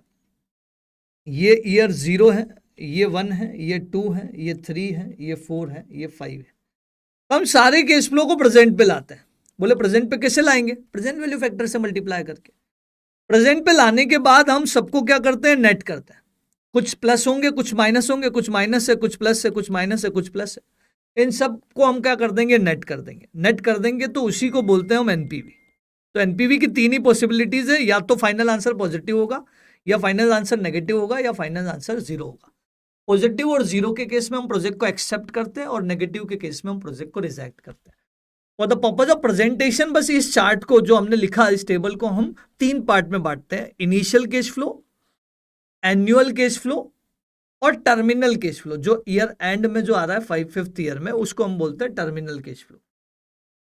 राइट? तो इनिशियल, एनुअल और टर्मिनल। एनुअल में जनरली CFAT आता है, तो CFAT अगर डायरेक्टली गिवन है तो ठीक, नहीं तो सेल में से सारे एक्सपेंसेस लेस करके EBDT minus depreciation minus tax, right, add back depreciation, ऐसा करके हम कैलकुलेट करते हैं। तो if directly CFAT is not given, we have to calculate in tabular form, right. Sale में से सारे खर्चे लेस करके हम CFAT पे पहुंचते हैं, तो इतना सही है। और टर्मिनल में CFAT नहीं आता क्योंकि वो 5th ईयर के एनुअल में आ चुका होता है। तो टर्मिनल में केवल सॉल्वेज, स्क्रैप, ये छोटी मोटी चीजें जो एट द ईयर एंड होती है सेटलमेंट की, वो आती है। करेक्ट? बढ़े आगे? चलो, तो अब हम आगे बढ़ रहे हैं, किसी क्वेश्चन के साथ इस एनपीवी की शुरुआत करते हैं। एनपीवी के सारे स्पेशल ट्रीटमेंट आपको ध्यान में रखने, ध्यान में रखने, स्पीडली रिकॉल कर देता हूं मैं। एनपीवी के स्पेशल ट्रीटमेंट क्या है? Special treatment number 1, treatment of working capital, जब भी इंट्रोड्यूस होगी outflow, eight the and inflow. दूसरा, जब हम असेट को सेल कर रहे होंगे तो कैपिटल गेन, कैपिटल लॉस है कि नहीं, ये चेक करने के लिए क्या क्या तरीका है? सेल वैल्यू और बुक वैल्यू को कंपेयर करना है। सेल वैल्यू अगर ज्यादा है तो कैपिटल गेन है, कैपिटल गेन है तो टैक्स लगेगा, वो हमारे लिए आउटफ्लो है। सेल वैल्यू अगर कम है तो कैपिटल लॉस है, कैपिटल लॉस है तो इस पे टैक्स बेनिफिट मिलेगा, वो हमारे लिए इनफ्लो कंसीडर करेंगे। तीसरा स्पेशल ट्रीटमेंट है कि संक कॉस्ट कहीं आ जाए, ऐसी कॉस्ट जो प्रोजेक्ट स्टार्ट होने के पहले लग चुकी है, तो उस संक कॉस्ट को हम इग्नोर करेंगे। चौथा स्पेशल ट्रीटमेंट है अलोकेटेड ओवरहेड वर्ड कहीं आ जाए, या अपॉर्शनमेंट ऑफ ओवरहेड वर्ड कहीं आ जाए, तो उसको हम इग्नोर करेंगे। पांचवा स्पेशल ट्रीटमेंट है कि अगर एनपीवी ऑफ ओल्ड कैलकुलेट कर रहे हो आप, इंडिविजुअल, केवल ओल्ड की एनपीवी कैलकुलेट कर रहे हो, तो उसके इनिशियल केश फ्लो में उसकी मार्केट वैल्यू या रीसेल वैल्यू जो भी गिवन है, उसको हम क्या मानेंगे? उसको हम इनिशियल में आउटफ्लो मानेंगे एज अपॉर्चुनिटी लॉस। लेकिन डेप्रीशिएशन की कैलकुलेशन बुक वैल्यू पे ही चलेगी। डेप्रीशिएशन, इनकम टैक्स ने ये परमिशन नहीं दी है कि आप डेप्रीशिएशन को रीसेल वैल्यू पे कैलकुलेट कर पाओ। तो वो बुक वैल्यू पे ही चलेगा। ये 5 स्पेशल ट्रीटमेंट है एनपीवी के जो हमें ध्यान में रखने हैं, कभी किसी क्वेश्चंस में आए तो ये ध्यान में रखना है, राइट। ठीक, चलो तो एक क्वेश्चन के साथ हम शुरुआत करते हैं और उसके बाद हम आते हैं अच्छे क्वेश्चन की तरफ। पहले हम शुरुआत कर रहे हैं क्वेश्चन नंबर 11 से, ताकि एक बैकग्राउंड एनपीवी का क्रिएट हो जाए, राइट, समझ आए कि एनपीवी आखिर है क्या। बहुत छोटा सा क्वेश्चन है और आसान सा क्वेश्चन है। A company is considering the proposal of taking, अगर किसी भी प्रोजेक्ट को आप समझो ना और पढ़ो ना, तो एक चीज ध्यान रखना, उस प्रोजेक्ट में एंटर हो जाना, अपने आप को बिजनेसमैन मानना। क्वेश्चन को एज ए क्वेश्चन पढ़ोगे ना तो नहीं समझ आएगा, मजा नहीं आएगा। क्वेश्चन को एज ए फील करके पढ़ोगे कि यार हाँ यार ये सिचुएशन है मेरे सामने, प्रैक्टिकल सिचुएशन है, और मैं बिजनेसमैन हूं और पैसा मेरी पॉकेट से जा रहा है, तो क्यों जाएगा, सोच समझ के जाएगा, खर्च करूं कि ना करूं, ये सब अगर ध्यान में रहेगा ना तो क्वेश्चन फील करके आप पढ़ पाओगे। और फील करके पढ़ोगे तो हर एक डेटा को कौन सा प्लस है कौन सा माइनस है बहुत ध्यान से आप एग्जाम में करोगे। तो फील करना क्वेश्चन को। A company is considering a proposal of taking up a new project, एक नया प्रोजेक्ट लाना है हमको, भैया हम बिजनेसमैन, नया प्रोजेक्ट तो आता रहता है। which require an initial investment of which require an investment of 400 lakhs on machinery, 4 crore रुपए का इन्वेस्टमेंट होगा। पैसा जा रहा है ना, ऐसा फील करना तो समझ आएगा कि हाँ यार पैसा जा रहा है, जा रहा है तो क्या होगा, ये 400 का तो आउटफ्लो होगा, कब, इनिशियल में, 0 ईयर में। ठीक, the project is expected to yield the following earning before depreciation and tax, मतलब ये भी क्या हो गया, EBDT, earning before depreciation and tax, और द नेक्स्ट 5 ईयर्स। ईबीडीटी आपको ये दे दिया है, ये भी इन लैक्स है। तो क्वेश्चन पूरा इन लैक्स चल रहा है, हम भी इन लैक्स चलाएंगे, रुपीज में नहीं करेंगे क्योंकि इतने जीरोज अवॉइड हो जाएंगे तो ज्यादा अच्छा है। The cost of raising additional capital is 12%, it is nothing but it is just an discounting rate, जिससे हम प्रेजेंट वैल्यू निकालेंगे। तो प्रेजेंट वैल्यू के अलग अलग नाम आ सकते हैं, expected rate, discounting rate, cost of capital, additional cost of capital, right, ये अलग अलग टाइप के, कोई भी expectation of investor, expectation of businessman, किसी भी टाइप से आए। आरओआर केवल इतना से लिखा हो जाए, आरओआर, जो भी परसेंटेज क्वेश्चन में एनपीवी के क्वेश्चन में प्रिंट करके आया है, it is nothing but it is just an discounting rate, जिससे हमें प्रेजेंट वैल्यू फैक्टर निकालना है और कुछ नहीं करना है इसका। And asset have to be depreciated at 20% WDV, right, WDV basis पे 20% डिप्रिशिएट करना है। ठीक, scrap value at the end of 5 year में भी टेकन एज 0, मतलब टर्मिनल में स्क्रैप 0 है। इनकम टैक्स 50% है। You are required to calculate NPV of the project and advise the management to take appropriate decision. NPV positive या 0 आएगी तो accept करवा देंगे, मैनेजमेंट को बोल देंगे, और NPV माइनस आएगी तो रिजेक्ट करवा देंगे। ऑल्सो कैलकुलेट IRR, ये अभी हमने पढ़ा नहीं है, राइट, तो जब हम पढ़ेंगे तो IRR भी आपको समझ आ जाएगा, राइट। तो IRR को अभी इग्नोर करो, बाकी चीजें देखने की कोशिश करते हैं। ठीक, अलग अलग रेट दिए आपको, आपके लिए कौन सी रेट काम की है, 12%, अभी आपके लिए 12% काम की है। क्यों, क्योंकि 12% is your cost of raising additional fund. तो डिस्काउंटिंग फैक्टर इन्होंने आगे चल के 2 डिजिट प्रिंट कर दिए हैं, तो हम इसको चैलेंज नहीं करेंगे, क्वेश्चन को चैलेंज नहीं करेंगे, एज इट इज 2 डिजिट हम ले लेंगे, अदरवाइज तो हम 3 लेते हैं मिनिमम, लेकिन इस क्वेश्चन में 2 बोला तो 2 ही लेंगे। ठीक है, चलो तो क्वेश्चन को जब हम करने गए, क्वेश्चन नंबर 11, तो इसमें आपको प्रोजेक्ट को 3 हिस्सों में बांटना है। 3 हिस्से कौन कौन से, इनिशियल, एनुअल, टर्मिनल। तो सबसे पहले आपको लिखना है इनिशियल कैश फ्लो,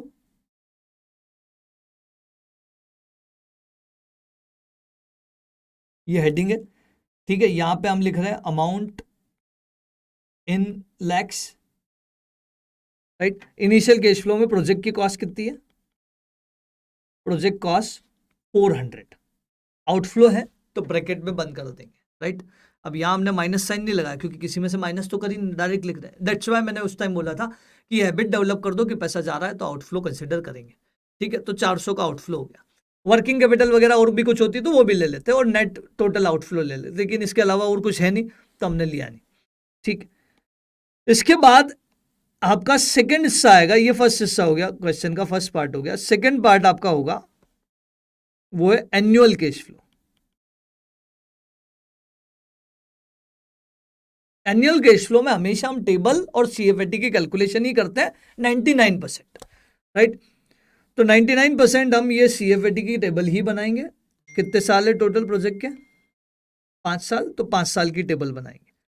टेबल इसमें ईयर्स ही ऐसे बनती है, ईयर 1 2 3 4 और 5। क्यों? क्योंकि इसमें एडिशन डिलीशन होता है, एड लेस करना होता है, राइट, कैश फ्लो में एडजस्टमेंट होता है, इसलिए टेबल आपको हमेशा ऐसे ही बनानी होती है, ठीक है। तो ईयर 1 2 3 4 5 कॉर्नर पे अमाउंट इन लैक्स वो आ ही जाएगा। EBDT कितना कितना है?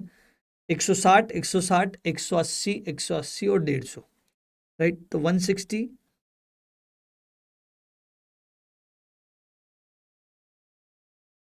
160 160 180 180 एंड 150। इसमें से माइनस करेंगे हम डेप्रीशिएशन, हमें तो पहुंचना है CFAT पे।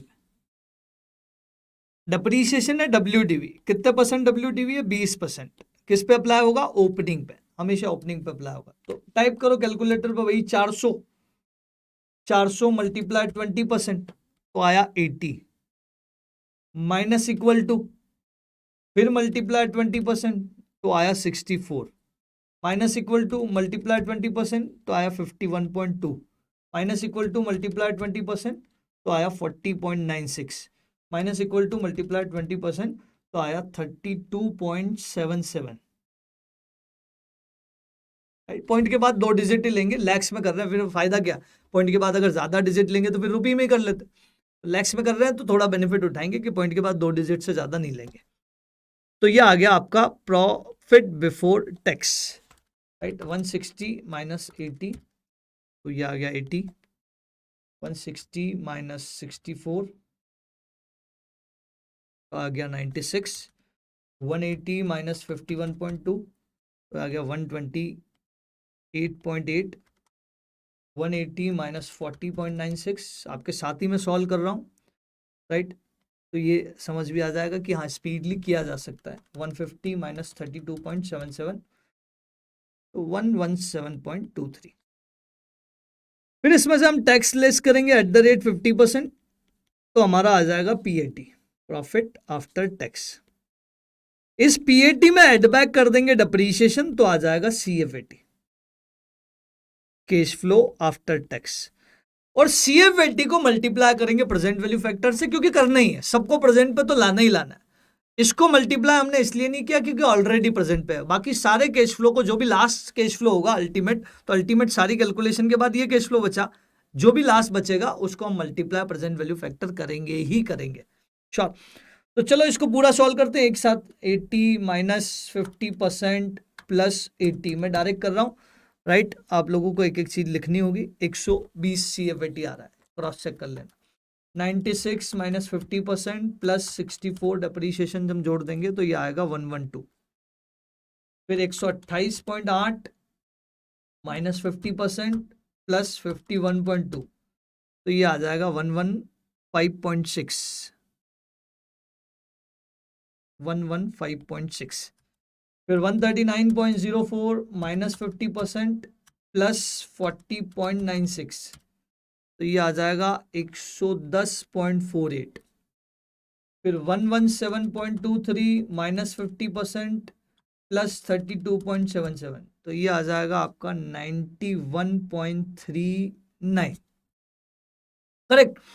मल्टीप्लाई होगा present value factor which is given in the question, right. और वो है क्वेश्चन में 12% के फैक्टर 0.89, 0.80, 0.89, 0.80। अब देखते हुए जाएंगे हम। अगला है 0.71, 64 और 57, 71, 64 और 57, करेक्ट। 12% के सारे फैक्टर्स हो गए। इनसे मल्टीप्लाई जब आप करोगे तो आएगा present value of CFAT, present value of CFAT। और लास्ट में इस टेबल के बाद में इसका टोटल करना है आपको, टोटल प्रेजेंट वैल्यू। ये अलग से निकालना ही निकालना है ताकि बाद में टोटल अलग से ना करना पड़े, यही कहीं टोटल कर दो। NPV निकालते टाइम इस टोटल को पार्टिसिपेट करवा देंगे, करेक्ट। तो फटाफट से आप स्पीडली ये कैलकुलेशन करके आप उसमें डालो, मेमोरी प्लस डालते हुए जाओ और टोटल बताओ मुझे, लिखते हुए भी जाना इवन।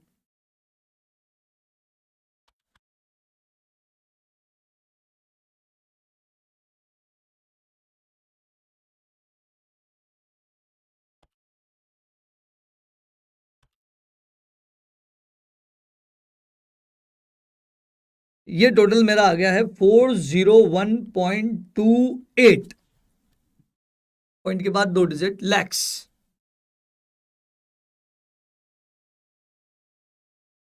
आ रहा है आपका भी है।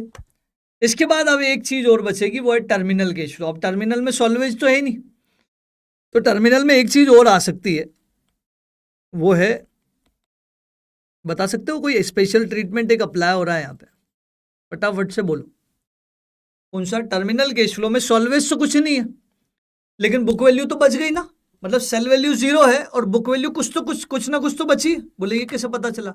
WDV में बुक वैल्यू कभी 0 हो ही नहीं सकती, तो कोई ना कोई बुक वैल्यू तो रहेगी ही रहेगी। अब उसको आपने बेचा 0 में, मतलब कहीं ना कहीं आपका कैपिटल लॉस वाला का वो आया है, कैपिटल लॉस वाला अमाउंट। और कैपिटल लॉस वाले अमाउंट को हम क्या करेंगे? टैक्स बेनिफिट में कंसीडर करेंगे। तो और कुछ नहीं आएगा टर्मिनल में, लेकिन एक चीज आएगी, वो है tax benefit of capital loss. कितना टैक्स बेनिफिट होगा? 50% of capital loss. 50% of capital loss, ये हमारे लिए इनफ्लो होगा, ये हमारे लिए इनफ्लो होगा। अब जो भी इनफ्लो होगा उसको मल्टीप्लाई करेंगे हम present value factor at the rate 12% of 5th year, वो आएगा 0.57, क्वेश्चन ने दिया है। और ये जब आएगा तो ये एनपीवी में पार्टिसिपेट करेगा। बस अब हमें ये निकालना है कि कैपिटल लॉस कितना। कैसे निकालेंगे? 400 में से सारे डिप्रीशिएशन जितने हैं वो लेस कर देंगे। 400 minus 80 minus 64 minus 51.2 minus 40.96 minus 32.77, तो पता चला 131.07 बचा। तो ये तो कैपिटल लॉस है 131.07, इसका 50% कर देंगे तो ये हमारा हो गया tax benefit of capital loss 65.54। इस 65.54 को हम मल्टीप्लाई कर देंगे किससे? 0.57 से, तो ये आ जाएगा 37.36 का present value of terminal. Ignoring capital gain हमारा क्वेश्चन यही रुक जाएगा। कंसीडरिंग कैपिटल गेन हमारा क्वेश्चन यहां तक जाएगा। एग्जाम में नोट देख लेना कि क्वेश्चन में लिखा है क्या इग्नोरिंग कैपिटल गेन या कंसीडरिंग। नहीं लिखा है तो कंसीडर करके आना, क्वेश्चन में लिखा है तो उसको मान के आना। When question is silent consider करना ज्यादा ठीक होगा। आप नोट डाल के इग्नोर भी कर सकते हो, लेकिन वो कब करना है? जब आपके पास टाइम नहीं बचा, अदरवाइज कंसीडर करके आओगे तो ज्यादा ठीक रहेगा। ठीक है, तो अब एनपीवी जब निकालोगे आप, नेट प्रेजेंट वैल्यू, तो एनपीवी क्या निकलेगी? एनपीवी निकलेगी present value of inflow minus present value of outflow. तो इनफ्लो कौन कौन से हैं? This plus this minus initial 400 है, राइट। तो 37.36 प्लस 401.28 माइनस 400, तो ये आएगा 38.64 पॉजिटिव एनपीवी। डिसीजन क्या आएगा? We should accept the proposal. खत्म, यहां पे आंसर मत करना, आंसर खत्म करना डिसीजन पे। We should accept the proposal because NPV is positive. Correct, sure. अब हम एक बहुत अच्छे क्वेश्चन पे आ रहे हैं बिना किसी टाइम वेस्ट किए, राइट। बहुत अच्छा क्वेश्चन, राइट। और आपको जनरली मेरे को डाउट्स पूछते रहते हैं स्टूडेंट इस क्वेश्चन को लेके हुए। वो है क्वेश्चन नंबर 9। बहुत अच्छा क्वेश्चन है। अगेन स्टडी में अगर आप एंटर हो जाओगे ना तो क्वेश्चन आपके लिए बहुत अच्छा है। अगर आप केस स्टडी में एंटर नहीं हो और इस क्वेश्चन को एज ए क्वेश्चन देखा तो लगेगा बहुत सारे कंसेप्ट है। बट मैं बोल रहा हूँ अगर एक एट ए टाइम एक को समझोगे, राइट, स्टोरी में एंटर हो जाओगे तो सारे कंसेप्ट आपके लिए बहुत आसान है। चलो क्वेश्चन को समझते हैं, स्टोरी में एंटर होते हैं। इन्होंने क्या बोला? Large profit making companies considering the installation of machine to process the waste produced by one of its existing manufacturing process to be converted into marketable product। मतलब ये बोल रहे हैं कि इनके पास एक ऑलरेडी मैन्युफैक्चरिंग प्रोसेस है जहां पे कुछ वेस्ट प्रोड्यूस होता है। उस वेस्ट प्रोड्यूस से भी एक और प्रोडक्ट ये बनाना चाहते हैं by processing that waste. At present अभी तक क्या करते थे कि the waste is removed by the contractor for disposal of a payment of 50 lakh per annum. मतलब अभी तक हम करते तो कुछ वेस्ट को हटाने के लिए कॉन्ट्रैक्ट रखा हुआ था, क्योंकि हटाना तो पड़ेगा ना, वेस्ट जमा तो कर नहीं सकते, तो हटाने के लिए कॉन्ट्रैक्टर रखा हुआ था। और वो कॉन्ट्रैक्टर हमसे हर साल 50 लाख रुपए पर एनम ले जाता था। ध्यान से सुनना, अगर हमने ये प्रोसेसिंग फैसिलिटी लगा ली तो क्या 50 लाख रुपए हर साल अब लगेंगे? क्या नहीं लगेंगे? नहीं लगेंगे, तो ये सेविंग इन कॉस्ट है। और सेविंग इन कॉस्ट को हम क्या मानेंगे? इनफ्लो। ये कॉस्ट लग रही थी, अब नहीं लगेगी, अब बच जाएगी। अगर हम कोई प्लांट इसके प्रोसेसिंग का लाएंगे तो ये सेविंग में कंसीडर करना, इनफ्लो में कंसीडर करना, आउटफ्लो में कंसीडर मत कर देना जल्दबाजी में। करेक्ट। स्टोरी में एंटर हो गए तो मजा आएगा। फिर उन्होंने क्या बोला, भैया कॉन्ट्रैक्टर ऐसे थोड़ी मानेगा, तो कॉन्ट्रैक्टर को बोल दिया भैया कल से मत आना। बोले नहीं है भैया, अब आप बोल के देख लेना कॉन्ट्रैक्टर को, बोले कल से मत आना भैया। बोले टर्मिनेशन का पैसा लूंगा भैया, ऐसे कॉन्ट्रैक्ट टर्मिनेट नहीं कर सकते। The contract can be terminated upon installation of aforestated machine on the payment of compensation of 30 lakh before processing the operation start। Contractor आके ऐसे खड़ा हो जाएगा सामने, बोले पैसे दो तो आगे बढ़ने दूंगा, 30 लाख रुपए लूंगा, तब जाके आप प्रोसेसिंग शुरू कर पाओगे, नहीं तो नहीं शुरू कर पाओगे। तो 30 लाख हमारे लिए, 50 लाख तो हर साल बच गया, लेकिन 30 लाख अभी के अभी देना पड़ेगा। तो ये हमारे लिए क्या है, आउटफ्लो है। इनिशियल में आउटफ्लो कंसिडर कर लेंगे, और ये 50 लाख क्योंकि हर साल बच रहा है तो ये एनुअल में इनफ्लो कंसिडर कर लेंगे, ठीक। और इस कंपनसेशन पे इनकम टैक्स बेनिफिट नहीं मिलेगा, अदरवाइज तो हम क्या टैक्स बेनिफिट भी उसका कंसीडर करते हैं, राइट। लेकिन अब नहीं मिलेगा तो टैक्स बेनिफिट का इनफ्लो हम नहीं लेंगे, केवल आउटफ्लो लेंगे 30 लाख, ठीक। The machine required for carrying out the processing will cost 200 lakhs. 2 crore रुपए की मशीन आएगी जो कि फाइनेंस हो जाएगी, राइट, जिसको 4 इंस्टॉलमेंट में पे करना है, राइट, ईयर के एंड में, हर साल के एंड में 4 इंस्टॉलमेंट में पे करना है, और इंटरेस्ट भी लगेगा 16% का, राइट। तो 4 इंस्टॉलमेंट यहाँ पे जब मशीन के वेंडर, हम ये मान लेते हैं कि मशीन के वेंडर को ही पेमेंट कर रहे हैं, राइट। क्वेश्चन ऑलरेडी बहुत लेंदी है, तो यहाँ पे इंस्टीट्यूट ने यहाँ पे एक सिंपल सा तरीका बताया, जिसके 2 तरीके हो सकते थे। एक इंस्टॉलमेंट हम वैसे कैलकुलेट करें जैसे टाइम वैल्यू ऑफ मनी में किया, लेकिन यहाँ पे इंस्टीट्यूट ने बोला 4 इंस्टॉलमेंट मतलब 50 की 4 इंस्टॉलमेंट मान लो, और इंटरेस्ट आप उस अकॉर्डिंग कैलकुलेट कर लो कि पहले साल का इंटरेस्ट किस पे कैलकुलेट करो, 200 पे, दूसरे साल का इंटरेस्ट क्योंकि 50 पे कर दिया आप तो 150 पे कैलकुलेट करो, तीसरे साल का इंटरेस्ट 100 पे कैलकुलेट करो, और चौथे साल का इंटरेस्ट 50 पे कैलकुलेट करो, राइट। 5वें साल तो लोन ही खत्म हो गया, तो इंटरेस्ट का सवाल ही नहीं उठता। तो बहुत आसान सा सिंप्लीफाइड कैलकुलेशन यहाँ पे बोली गई कि आप तो इंस्टॉलमेंट मतलब प्रिंसिपल को 4 पार्ट में डिवाइड कर दो, ठीक। Eight the end of 4th year the machine can be sold for 20 lakhs, और उसका रिमूवल एक्सपेंसेस भी लगेगा 15। एट द एंड क्या ये टर्मिनल का हिस्सा है? टर्मिनल में 20 का क्या हो जाएगा, इनफ्लो, और 15 का क्या हो जाएगा, आउटफ्लो। नेट 5 का इनफ्लो हो जाएगा। आप चाहो तो नेट कर लो, चाहो तो दोनों को अलग अलग लिख दो। अल्टीमेट इंपैक्ट 5 का आ रहा है टर्मिनल में, ठीक है। इन्होंने सेल्स और डायरेक्ट कॉस्ट जो है वो 4 साल की ऐसे दी है कि सेल दिया है आपको, मटेरियल कंजम्पशन दिया है, वेजेस दिया है, अदर एक्सपेंसेस दिया है, फैक्ट्री ओवरहेड दिया है, depreciation as per income tax, सब कैलकुलेट करके दे दिया है। सिंपली हम इसको क्या करेंगे कि सेल माइनस ऑल एक्सपेंसेस करेंगे, लेकिन एक्सपेंसेस में कुछ एडजस्टमेंट दिया है जिसको हम आगे पढ़ रहे हैं, राइट। ये क्वेश्चन इसी वजह से अच्छा है। इन्होंने बोला initial stock of material required before commencing of processing, मतलब 0 ईयर में, स्टार्टिंग में वो 20 लाख रुपए का स्टॉक लगेगा, right, at the start of year 1, और the stock level of material will maintained eight the end of year 1, year 2, year 3, right, will be 55 lakh. मतलब stock पहले साल में तो आपका 20 लग रहा है, लेकिन आगे वाले सालों में इन्होंने बोला कि आगे वाले सालों में जो है वो कितना लगेगा, आगे वाले सालों में 55 आपको मेंटेन करना पड़ेगा हर साल के एंड में, ईयर 1 में, ईयर 2 में, ईयर 3 में। मैं आपको बताऊं ना, इस लाइन को अगर एक चीज से कनेक्ट कर दो तो आपके लिए बहुत, stock is the part of working capital ना। तो एक काम करो, आप तो वर्किंग कैपिटल जैसा ट्रीटमेंट दे दो कि at the time of introduction of working capital आपके लिए क्या हो जाएगा, आउटफ्लो, और एट द एंड आपके लिए क्या हो जाएगा, इनफ्लो। तो इन्होंने बोला कि and the stock at the end of 4 year will be nil, मतलब चौथे साल ये नील हो जाएगा। ऑब्वियसली वर्किंग कैपिटल नील हो जाती है तो चौथे साल ये हमारे लिए इनफ्लो हो जाएगा।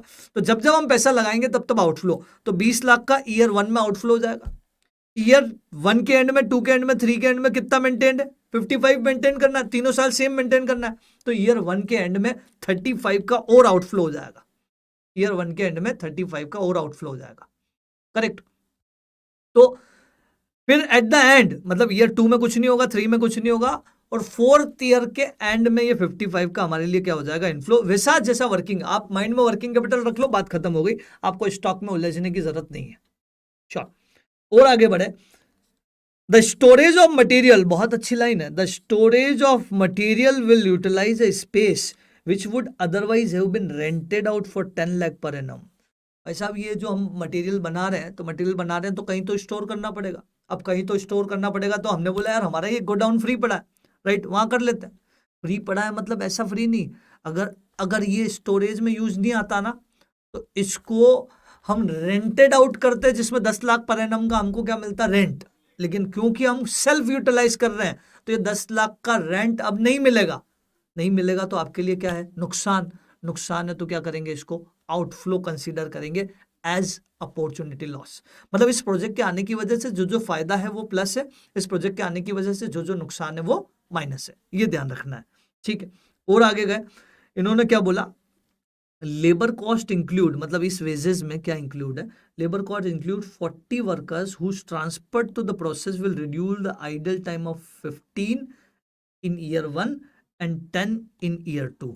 मतलब इसमें 15 रुपए और इसमें 10 रुपए जुड़े हुए हैं आइडल टाइम के नाम के। आइडल टाइम मतलब आपने क्या किया था कि वेजेस वर्कर्स जो हैं वो कहीं ना कहीं वर्कर्स इधर उधर प्रोजेक्ट पे फ्री बैठे थे, आइडल बैठे थे, तो उनको उठा के हम इस प्रोजेक्ट में ले आए, तो उसको तो हम पहले भी पे कर रहे थे, आज भी पे कर रहे हैं, तो उसकी कॉस्ट इस प्रोजेक्ट की वजह से थोड़ी लगी, उसकी कॉस्ट तो वैसे भी लग रही थी, तो इस प्रोजेक्ट के डिसीजन में ये वाली कॉस्ट पार्टिसिपेट नहीं करेगी, ये ध्यान रखना। तो 15 हम पहले साल में माइनस कर देंगे और 10 हम दूसरे साल, मतलब जब हम मेन स्टेटमेंट में लेंगे तो हम मेन स्टेटमेंट में 60 और 65 ही लेंगे, राइट, 15 और 10 लेस करने के बाद।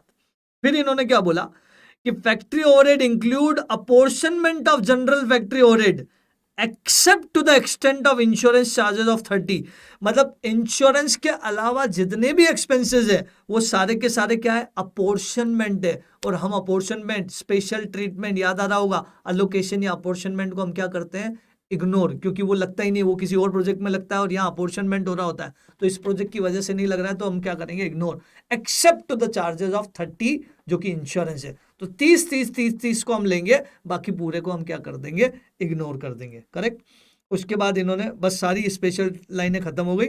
The companies tax rate is 50%, factors आपको प्रिंट करके दे दिए हैं और आपको बताया कि डिजायरेबिलिटी बताओ, राइट, कि क्या करना है इसका। एनपीवी पॉजिटिव आएगी तो फेवर में डिसीजन दे देंगे, एनपीवी नेगेटिव आएगी तो अनफेवर में डिसीजन दे देंगे, करेक्ट। तो अब हमें एनपीवी निकालना है, श्योर, तैयार हो, चलो। तो क्वेश्चन में हम मूव करते हैं, क्वेश्चन नंबर 9, बहुत अच्छा क्वेश्चन है, बताते हुए जाओ इनिशियल में क्या क्या आएगा। इनिशियल कैश फ्लो, बोले मशीन खरीदेंगे 200 की, लेकिन 200 की मशीन खरीदोगे, पेमेंट हो रहा है क्या इनिशियल में, आउटफ्लो हो रहा है क्या, नहीं, वो 4 इंस्टॉलमेंट में अलग अलग सालों में हो रहा है, तो फिर वो यहां नहीं आएगा, ध्यान रखना, राइट। वो फिर जब पे हो रहा है तभी जाएगा, टाइमिंग के हिसाब से ही हम कैलकुलेट करेंगे, तो यहां कुछ नहीं होगा। लेकिन वो कॉन्ट्रैक्टर को पे तो करना है, कितना पे करना है, कॉन्ट्रैक्टर को 30 लैक्स पे करना है। ये सारा क्वेश्चन इन लैक्स है, तो यहाँ रुपीज इन लैक्स में यहीं पे लिख रहा हूँ, रुपीज इन लैक्स, बाकी अब बाद में ना भी लिखूँ तो अंडरस्टूड है कि वो लैक्स में है। तो 30 लैक्स का पेमेंट ये होगा। एक ऊपर से स्टॉक भी देना है हमको, स्टॉक भी खरीदना है, स्टॉक खरीदना मतलब वो वर्किंग कैपिटल, राइट, तो बेहतर है स्टॉक की जगह आप वर्किंग कैपिटल लिख दो तो और ज्यादा अच्छा है, राइट, वर्किंग कैपिटल और ब्रैकेट में लिख दो स्टॉक। तो ये क्या हो जाएगा, 20 का यहाँ पे आउटफ्लो हो जाएगा। तो नेट टोटल कितना हो गया, ये 20 हो गया और ये 30 हो गया, करेक्ट। तो टोटल आपका 50 का आउटफ्लो हो गया, 50 का आउटफ्लो हो गया इन ईयर 0 इनिशियल में, ठीक है। एनुअल में जब जाएंगे तो एक बड़ी सी टेबल बनेगी 4 साल की, right, annual cash flow.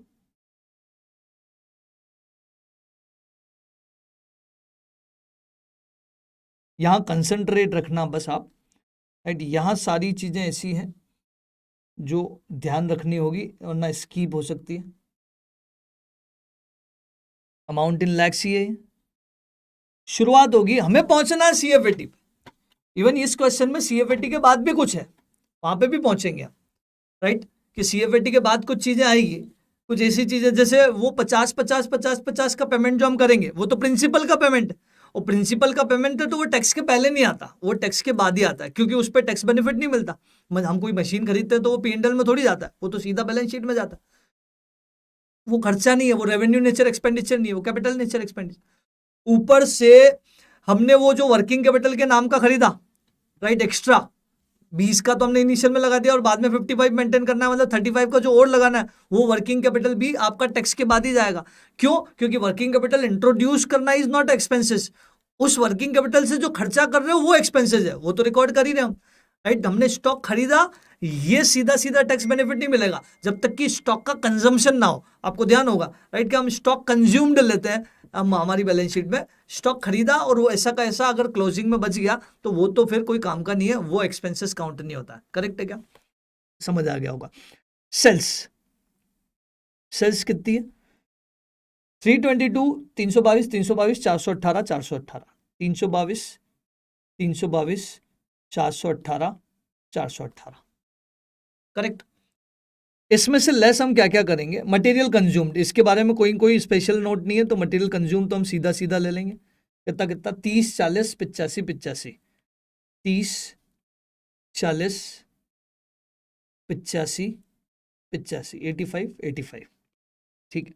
Wages, wages में 2 ईयर में एडजस्टमेंट है, ध्यान है हमें, तो वेजेस में 75 नहीं लेंगे, यहाँ कितने लेंगे? 60, और यहाँ 10 लेस करेंगे 75 में तो 65, राइट। तो एक जगह 15 लेस करेंगे, एक जगह 10 लेस करेंगे, फिर 85 और 100 एज इट इज ले लेंगे हम, 85 और 100। ठीक है। फिर और माइनस करेंगे हम क्या? अदर एक्सपेंसेस पूरे पूरे ले लेंगे, अदर एक्सपेंसेस, इसके बारे में कोई एडजस्टमेंट दिया हुआ नहीं है क्वेश्चन में। अदर 40, 45, 54 और 70, 40, 45, 54 और 70। ठीक है। फिर और क्या करेंगे हम? फिर और लेस करेंगे फैक्ट्री ओवरहेड, लेकिन फैक्ट्री केवल 30 लेंगे, बाकी सब तो अपॉर्शनमेंट या एलोकेशन है, तो केवल 30 इंश्योरेंस चार्जेस वाला सब जगह 30, 30, 30, 30 लेस होगा। डिप्रीशिएशन के नाम का भी लेस होगा। क्वेश्चन ने दिया है 50, 38, 28, 21, 50, 38, 28 और 21। करेक्ट। फिर वो कॉन्ट्रैक्टर के नाम का, आप चाहो तो यहां सेल के साथ लिख सकते थे, कॉन्ट्रैक्टर के नाम का 50, 50, 50, 50 हर साल बचेगा, राइट। वो भी टैक्स के पहले ही आएगा, ये ध्यान रखना, क्योंकि रेवेन्यू वाला आइटम जो भी होगा वो टैक्स के पहले आएगा, राइट। चाहे वो सेविंग इन अपॉर्चुनिटी कॉस्ट कुछ भी हो, टैक्स के पहले ट्रीटमेंट लेना, ये ध्यान रखना। क्योंकि वो 50 जब हम पे कर रहे थे तो टैक्स बेनिफिट मिल रहा था, तो आज वो बच रहा है तो कहीं ना कहीं टैक्स लगेगा, ऐसा मान सकते हो आप, राइट। तो वो कॉन्ट्रैक्टर का पेमेंट मैं यहां लिख देता हूं, कॉन्ट्रैक्टर पेमेंट का क्या हो रहा है? सेविंग कितना? 50, 50, 50, 50। ये कॉन्ट्रैक्टर पेमेंट का सेविंग हो रहा है। और क्या क्या हो रहा है? बहुत ध्यान से देखना ये पूरी टेबल को, और क्या क्या हो रहा है? और इसमें हो रहा है अपॉर्चुनिटी कॉस्ट, अपॉर्चुनिटी कॉस्ट लग रही है एक, अपॉर्चुनिटी कॉस्ट ऑफ रेंट, ये भी टैक्स के पहले ही आएगा, राइट। क्योंकि पहले रेंट की इनकम हुआ करती थी तो उस पर टैक्स लगता, तो आज वो बच रहा है तो कहीं ना कहीं वो टैक्स जो लग रहा है वो भी जो है आपका रेलेवेंट इंफॉर्मेशन। तो रेंट की इनकम होती तो टैक्स लगता, तो आज रेंट बच रहा है तो कहीं ना कहीं वो टैक्स बेनिफिट भी मिल रहा है, तो अल्टीमेट टैक्स के पहले ही आएगा, ये ध्यान रखना। अपॉर्चुनिटी कॉस्ट कितना कितना? 10 माइनस करेंगे क्योंकि नुकसान है इस प्रोजेक्ट की वजह से, 10, 10, 10, 10 का। ठीक है। वो कॉन्ट्रैक्टर का पेमेंट तो नहीं आएगा, लेकिन उस पेमेंट पे इंटरेस्ट जो लग रहा है वो तो टैक्स के पहले ही आएगा, इंटरेस्ट। अब पहले साल इंटरेस्ट कितना लगेगा? इंटरेस्ट इन्होंने दिया है 16% का, राइट। हम यहां जाते हैं, 16% का इंटरेस्ट दिया है, राइट। 200 200 पे पूरा 16% लगेगा, कितना लगेगा? 32 का इंटरेस्ट पहले साल लगेगा। लेकिन दूसरे साल कितने पे लगेगा? केवल 150 पे, क्योंकि 50 हम पे कर चुके हैं, तो 150 का 16%, 24, फिर 100 का 16%, 16, और फिर 8। करेक्ट। ये सारी चीजें आपको ध्यान में रखनी है, ये सारी चीजें आपने कर दी, राइट। इसके बाद इसको नेट करना है, नेट करने के बाद जो आएगा इसको हम नाम देंगे प्रॉफिट बिफोर टैक्स। इसके बाद की कहानी आपको पता है कि क्या होगी? इसके बाद की कहानी में आपको इस टेबल को आगे तक खींचना है, सीएफएटी पे पहुंचना है। सीएफएटी के बाद भी कुछ एडजस्टमेंट्स है यहाँ पे, ये ध्यान रखना। पीबीटी, पीबीटी के बाद माइनस करेंगे टैक्स एट द रेट कितना percent? Tax at the rate 50%, 50%, तो टैक्स एट द रेट 50% करेंगे तो आ जाएगा पीएटी। पीएटी में एड बैक कर देंगे हम डेप्रीशिएशन, तो आ जाएगा सीएफएटी।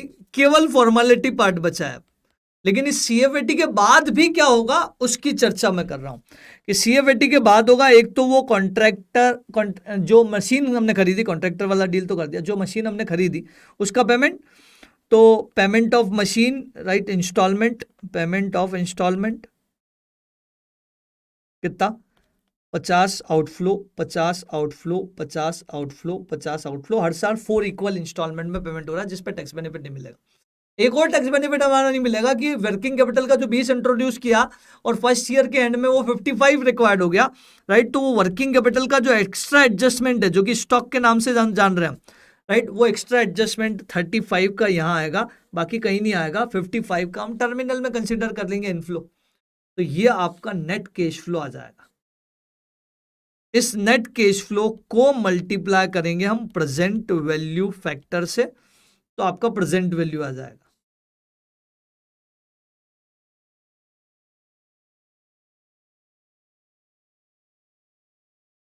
और इस प्रेजेंट वैल्यू का यहां कर दोगे आप टोटल प्रेजेंट वैल्यू।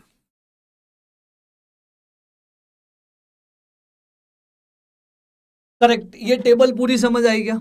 अब इस टेबल में केवल फॉर्मेलिटी पार्ट मैंने छोड़ा है, ये आपके लिए होमवर्क समझो, आप इस लेक्चर के एंड में इसको पूरा कंप्लीट जरूर कर लेना, राइट, और टोटल प्रेजेंट वैल्यू निकाल लेना। रही बात उस टोटल प्रेजेंट वैल्यू की, वो कितनी आएगी वो मैं जरूर आपको बता देता हूं। Total present value, just a minute.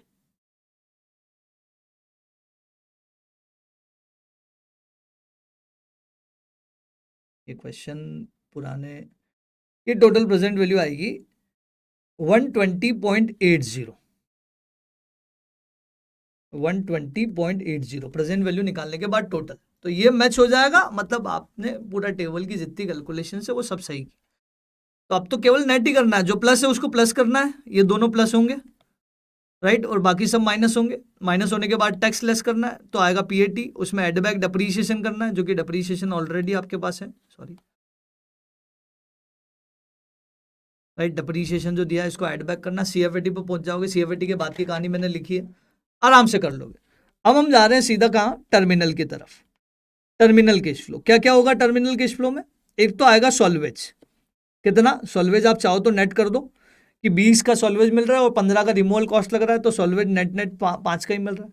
और एक वर्किंग कैपिटल आएगा, राइट, वर्किंग कैपिटल कितना आएगा? वर्किंग कैपिटल आपका 55 मिल जाएगा, तो टोटल आपको मिल जाएगा 60। Multiply present value factor of last year, last year का प्रेजेंट वैल्यू फैक्टर कितना? 0.572, तो 0.572 कर दोगे। लेकिन इसमें वापस एक चीज और हो गई कि हमने वो टैक्स बेनिफिट कहां कंसिडर किया। हाँ, ये वाला जो आंसर है वो ignoring the impact of capital gain. अब आप कैपिटल गेन कंसिडर करना चाहते हैं हम, तो कैपिटल गेन कंसिडर करना चाहते हो तो इसके बाद एक लाइन और जुड़ जाएगी कि पहले ये बताओ, आपकी 200 की मशीन थी, राइट, अब तक डिप्रीशिएशन आपने कितना माइनस कर दिया ये निकाल लो। तो पहले बुक वैल्यू निकाल लो, फिर उसको सेल वैल्यू से कंपेयर करेंगे। तो 50, 38, 28, 21, इन सबको जोड़ के 200 में से लेस कर दो। 50, 38, 28, 21, 200 में से लेस किया तो हमारा आया 63 का मशीनरी था बुक वैल्यू टर्म में, और वो 63 का मशीनरी बिका कितने में? नेट 5 लाख में। तो ये 5 लाख में बिका, तो 58 का हमारा क्या होगा? Capital loss. तो उस कैपिटल लॉस पे टैक्स बेनिफिट भी मिलेगा, तो tax benefit of capital loss, tax benefit of capital loss हम यहां क्या कर देंगे? इनफ्लो मान लेंगे। कितना? 50% ऑफ 58, तो 58 का 50% ये आ गया 29, राइट। टोटल हम जोड़ेंगे 29 प्लस 55 प्लस 5, तो 89 आ जाएगा। 89 को मल्टीप्लाई कर देंगे प्रेजेंट वैल्यू फैक्टर से, राइट, तो ये आपका टर्मिनल आ जाएगा। इस केस फ्लो में ये वाला टोटल जोड़ने के बाद आप अगर इनिशियल माइनस करोगे 50, तो अल्टीमेट आपका एनपीवी आ जाएगा, और एनपीवी पॉजिटिव होगा सेलेक्ट द प्रपोजल, नेगेटिव होगा रिजेक्ट द प्रपोजल। मैं आपको जरूर बता देता हूं लिखने के लिए कि एनपीवी जो है वो कंसीडरिंग कैपिटल गेन, आपका एनपीवी जो आएगा वो आना चाहिए 121.71, राइट। तो 121.71 आपका एनपीवी आ गया, तो यू आर करेक्ट। अब केवल फॉर्मेलिटी पार्ट बचा है क्वेश्चन में। मेरी जरूरत केवल वहीं तक थी जहां तक क्वेश्चन आपको समझना था। कैलकुलेटर में आप लोगों को शायद मेरी जरूरत नहीं है। Sure, 100% clear. अभी भी इस टॉपिक में हमारे पास बहुत सारे कंसेप्ट हैं। प्रोजेक्ट एनपीवी, इक्विटी एनपीवी का हम एक क्वेश्चन करेंगे, ब्लॉक ऑफ एसेट थ्योरी का हम एक क्वेश्चन करेंगे, प्रोजेक्ट विथ अनइक्वल लाइव्स होगा तो उसको कैसे डील करते हैं उसका एक क्वेश्चन करेंगे, राइट। उसके बाद IRR, modified IRR, right, NPV, तो बहुत सारे क्वेश्चंस हमारे हैं। तो चाहे तो हम एक क्वेश्चन अभी इसी टॉपिक में कर लें, राइट, तो थोड़ा सा टाइम बच जाएगा हमारा। फिर कल हम दूसरे, क्योंकि 2 लेक्चर में हमें कोशिश कर रहे हैं कि 2 लेक्चर में प्रिसाइज हो जाए, तीसरे लेक्चर की जरूरत ना पड़े। तो अब हमारे प्रोजेक्ट विथ अनइक्वल लाइफ से, तो अनइक्वल लाइफ में क्या होता है प्रोजेक्ट में, कि हमारा अनइक्वल लाइफ का प्रोजेक्ट जो है, ये भी अनइक्वल लाइफ का ही प्रोजेक्ट है, राइट, ये भी अनइक्वल लाइफ का है। तो अनइक्वल लाइफ में क्या होता है कि हम प्रोजेक्ट की सीधी सीधी एनपीवी के बेसिस पे सिलेक्शन नहीं कर पाते, हम डिसीजन नहीं ले रहे, क्योंकि एक प्रोजेक्ट 3 साल का है, एक प्रोजेक्ट 6 साल का है, तो हम ये नहीं बोल सकते कि जिसकी एनपीवी ज्यादा उसको सेलेक्ट कर लो। अरे यार कैसे करेंगे, मतलब ऑब्वियसली जो बड़ा होगा उसकी एनपीवी ज्यादा ही होगी, राइट। अब एक प्रोजेक्ट 3 साल का, एक प्रोजेक्ट 100 साल का, अब दोनों कंपेरेबल थोड़ी है, तो इनको कंपेरेबल बनाना पड़ता है, राइट। तो इन पे डिसीजन डायरेक्ट नहीं लिया जाता कि एनपीवी के बेसिस पे डिसीजन ले लो। इसमें हम 2 टाइप के अलग अलग मेथड्स फॉलो करते हैं, राइट। एक हम लगाते हैं common time horizon method. Common time horizon में क्या करते हैं कि जो बड़ा प्रोजेक्ट है उसको तो ऐसा ही रहने देते हैं, जो छोटा प्रोजेक्ट है, जैसे ये 3 साल का प्रोजेक्ट है, तो इस 3 साल के प्रोजेक्ट को हम 3 साल और आगे बढ़ा देंगे, मतलब इसको डबल कर देंगे, ऐसा समझ लो। इस प्रोजेक्ट को तीसरे साल खत्म हुआ और हम बोलेंगे वापस यही मशीन खरीदो, वापस कैश फ्लो हो जाएगा। तो इन 3 साल के कैश फ्लो को हम आगे और बढ़ा देते हैं, तो वो होता है common time horizon method, right. कि 6 साल ये भी हो जाएगा, फिर 6 साल ये भी हो जाएगा, दोनों कंपेरेबल हो गए, तो दोनों की एनपीवी 6-6 साल की निकल जाएगी और 6-6 साल की एनपीवी को कंपेयर कर लेंगे, करेक्ट। ये हो गया कॉमन टाइम होराइजन मेथड, समझ आया क्या? चलो एक काम करते हैं, कॉमन टाइम होराइजन मेथड को हम यहीं सॉल्व करने की कोशिश करते हैं, राइट। इसी टेबल में सॉल्व कर लेते हैं कि यहाँ क्या होगा कि यहाँ जब आपका ये प्रोजेक्ट यहाँ खत्म हो जाएगा, प्रोजेक्ट जब यहाँ खत्म हो जाएगा तो एक बार फिर इंस्टॉल करेंगे, तो क्या एक बार फिर मुझे 60,000, 75,000 और 60,000 का कैश फ्लो मिलेगा क्या वापस से? क्योंकि यही कैश फ्लो मिलता है ना, मशीन लगाऊंगा तो ये कैश फ्लो 60, 75, 60 के फिर मिल जाएंगे, लेकिन 1.5 लाख की मशीन भी तो खरीदनी पड़ेगी। अब 1.5 लाख का आउटफ्लो मुझे कंसीडर फिर करना है, तो 1.5 लाख का आउटफ्लो, ये ध्यान रखना कि 1.5 लाख का आउटफ्लो यहाँ कंसीडर मत कर लेना, क्योंकि यहाँ कंसीडर कर दिया तो ये 4th ईयर के एंड में काउंट हो जाएगा, बल्कि हमें 4th ईयर के बिगिनिंग में काउंट करवाना है। 4th ईयर के बिगिनिंग नाम का तो कोई टेबल होता नहीं, तो 1.5 लाख का कैश फ्लो हम यहाँ कंसीडर करेंगे, तो माइनस 1.5 लाख यहाँ होगा, ये ध्यान रखना 3rd ईयर के एंड में, क्योंकि फैक्टर उस पर कौन सा लगेगा, 4th ईयर का बिगिनिंग या 3rd ईयर का एंड, दोनों सेम होता है क्या? तो 50,000 आपका, 1.5 लाख आपका नेगेटिव है और 60,000 आपका पॉजिटिव है, तो नेट कैश फ्लो 90,000 का आपका क्या हो जाएगा, नेगेटिव। बस अब आप एनपीवी इसके निकाल लो, एनपीवी इसके निकाल लो, राइट। एनपीवी के बेस पे डिसीजन ले लो, ये हो गया common time horizon method, right. तो बहुत आसान सा है, लेकिन इसकी एक लिमिटेशन क्या है कि कॉमन टाइम होराइजन की एक लिमिटेशन ये है कि प्रोजेक्ट की लाइफ आधी होगी तो डबल करके उसके इक्वल ला पाओगे। अब ये प्रोजेक्ट होता 6 साल का, ये प्रोजेक्ट होता 6 साल का और ये प्रोजेक्ट होता 5 साल का, तो फिर कॉमन टाइम होराइजन नहीं लगा पाते, फिर हमें दूसरी मेथड पे जाना पड़ता, करेक्ट है क्या? अब जब इसकी एनपीवी आप निकालोगे तो इसको multiply present value factor, first year, second year, 3rd year, 4 year, 5 year, सबको प्रेजेंट वैल्यू फैक्टर से मल्टीप्लाई करना हमें आता है। ये ध्यान रखना कि ये 90,000 नेगेटिव है तो ये नेगेटिव ही रहेगा, जब आप टोटल करोगे तो सब टोटल में से इसको माइनस करना इसकी प्रेजेंट वैल्यू को, करेक्ट। तो ये आपका एक एनपीवी आ जाएगा यहाँ पे, राइट। इन सबकी प्रेजेंट वैल्यू में से 1.5 लाख लेस कर दोगे एनपीवी आ जाएगा, इन सबकी प्रेजेंट वैल्यू में से 1 लाख लेस कर दोगे तो एनपीवी आ जाएगा, करेक्ट। उस एनपीवी के बेस पे डिसीजन ले लेंगे, ये हो गया कॉमन टाइम होराइजन मेथड। लेकिन अगर ये प्रोजेक्ट अलग अलग हुए, जैसे वही अभी बोला मैंने 6 साल 5 साल, आधी लाइफ नहीं हुई, डबल लाइफ नहीं हुई, तो फिर यहाँ पे हमारा ये टेक्निक फेल हो जाता है। उस केस में हम ईएनपीवी मेथड फॉलो करते हैं। क्या फॉलो करते हैं? Equivalent NPV, ईएनपीवी।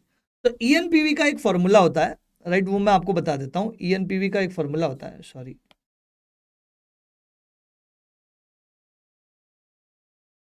वो है NPV upon present value annuity factor. अब ये प्रेजेंट वैल्यू एन्युटी फैक्टर क्या होता है? सारे सालों का टोटल, टीवीएम में हमने पढ़ा है टाइम वैल्यू ऑफ मनी में, क्या 10% का आपका 6 साल का एन्युटी फैक्टर निकालना है, तो 1 डिवाइडेड बाय 1.10, 1 2 3 4 5 6 और जीटी प्रेस कर दो तो उन सब फैक्टर्स का टोटल आ जाता है। जिनके कैलकुलेटर में जीटी नहीं है वो equal to M plus equal to M plus equal to M plus, ऐसे सारे साल को मेमोरी प्लस में डाल के फैक्टर्स निकाल सकते हैं। अब सवाल ये कि ये एनपीवी कौन सी वाली होगी? अब ये प्रोजेक्ट जैसे 6 साल का है और ये प्रोजेक्ट को भी हमने 6 का बना दिया, तो 6 ऐसी एनपीवी रखेंगे? नहीं, कॉमन टाइम होराइजन का डेटा ईएनपीवी में यूज नहीं करेंगे। फिर उस केस में क्या होगा, ये डेटा आपके पास है ही नहीं ओरिजिनल रहेगा, ओरिजिनल। क्वेश्चन 6 साल का है तो 6 साल का ही रहेगा, 3 साल का है तो 3 साल का ही रहेगा, राइट। 6 साल में 6 साल की एनपीवी निकलेगी, 3 साल में 3 साल की एनपीवी निकलेगी, लेकिन ये एनपीवी आपस में कंपेरेबल नहीं है, इसलिए हम इक्विवेलेंट की तरफ मूव करते हैं कि 6 साल की एनपीवी को 6 साल के एन्युटी फैक्टर से डिवाइड करेंगे, 3 साल की एनपीवी को 3 साल के एन्युटी फैक्टर से डिवाइड करेंगे, राइट। तो आपका आ जाएगा ईएनपीवी, और ईएनपीवी फिर जिसका ज्यादा होगा उसको सेलेक्ट करेंगे, करेक्ट। तो ये आपका पूरा डिस्कशन था, राइट। एनपीवी और इस वाले पार्ट में कोई ज्यादा डिफरेंस नहीं है, हम जैसे एनपीवी नॉर्मल निकालते हैं, जैसे एनपीवी के सारे रूल लगते हैं, वैसे के वैसे यहाँ पे भी लगेंगे, एग्जैक्टली सेम है, बस एक स्टेप आगे बढ़ना है कि उस एनपीवी को divided by present value annuity factor करना, ये ध्यान रखना है। कब? जब प्रोजेक्ट विद अनइक्वल लाइफ हो। कभी कभी ऐसा क्वेश्चन आता है कि क्वेश्चन में आपको बोला हो कि एक प्रोजेक्ट है जो 3 साल से चल रहा है और आगे 8 साल और चलेगा। प्रोजेक्ट की ओरिजिनल लाइफ कितनी थी? 11 साल। तो प्रोजेक्ट की ओरिजिनल लाइफ 11 साल है, और एक और नया प्रोजेक्ट है जिसकी ओरिजिनल लाइफ 8 साल है। तो क्या ये कंपैरेबल है कि नहीं है? कि एक 11 साल ओरिजिनल लाइफ का है और एक अभी जो नया प्रोजेक्ट ला रहे हैं हम, वो 8 साल ओरिजिनल लाइफ का। तो माइंड में ये मत लाना कि यहाँ ईएनपीवी वाला कंसेप्ट लगेगा। क्यों? क्योंकि 11 साल वाला 3 साल रन करके आ चुके हो आप, तो 11 साल वाला 3 साल निकल गए, तो अब आज के बाद वो भी 8 साल चलेगा और नया वाला भी 8 साल चलेगा। तो जब दोनों ही सेम लाइफ आज के बाद है, तो फिर आपको नॉर्मल एनपीवी वाले कंसेप्ट के बेस पे ही डिसीजन लेना है कि जिसकी एनपीवी ज्यादा उसको सेलेक्ट कर लेंगे, राइट। ईएनपीवी नहीं निकालना है। Getting my point? 100%।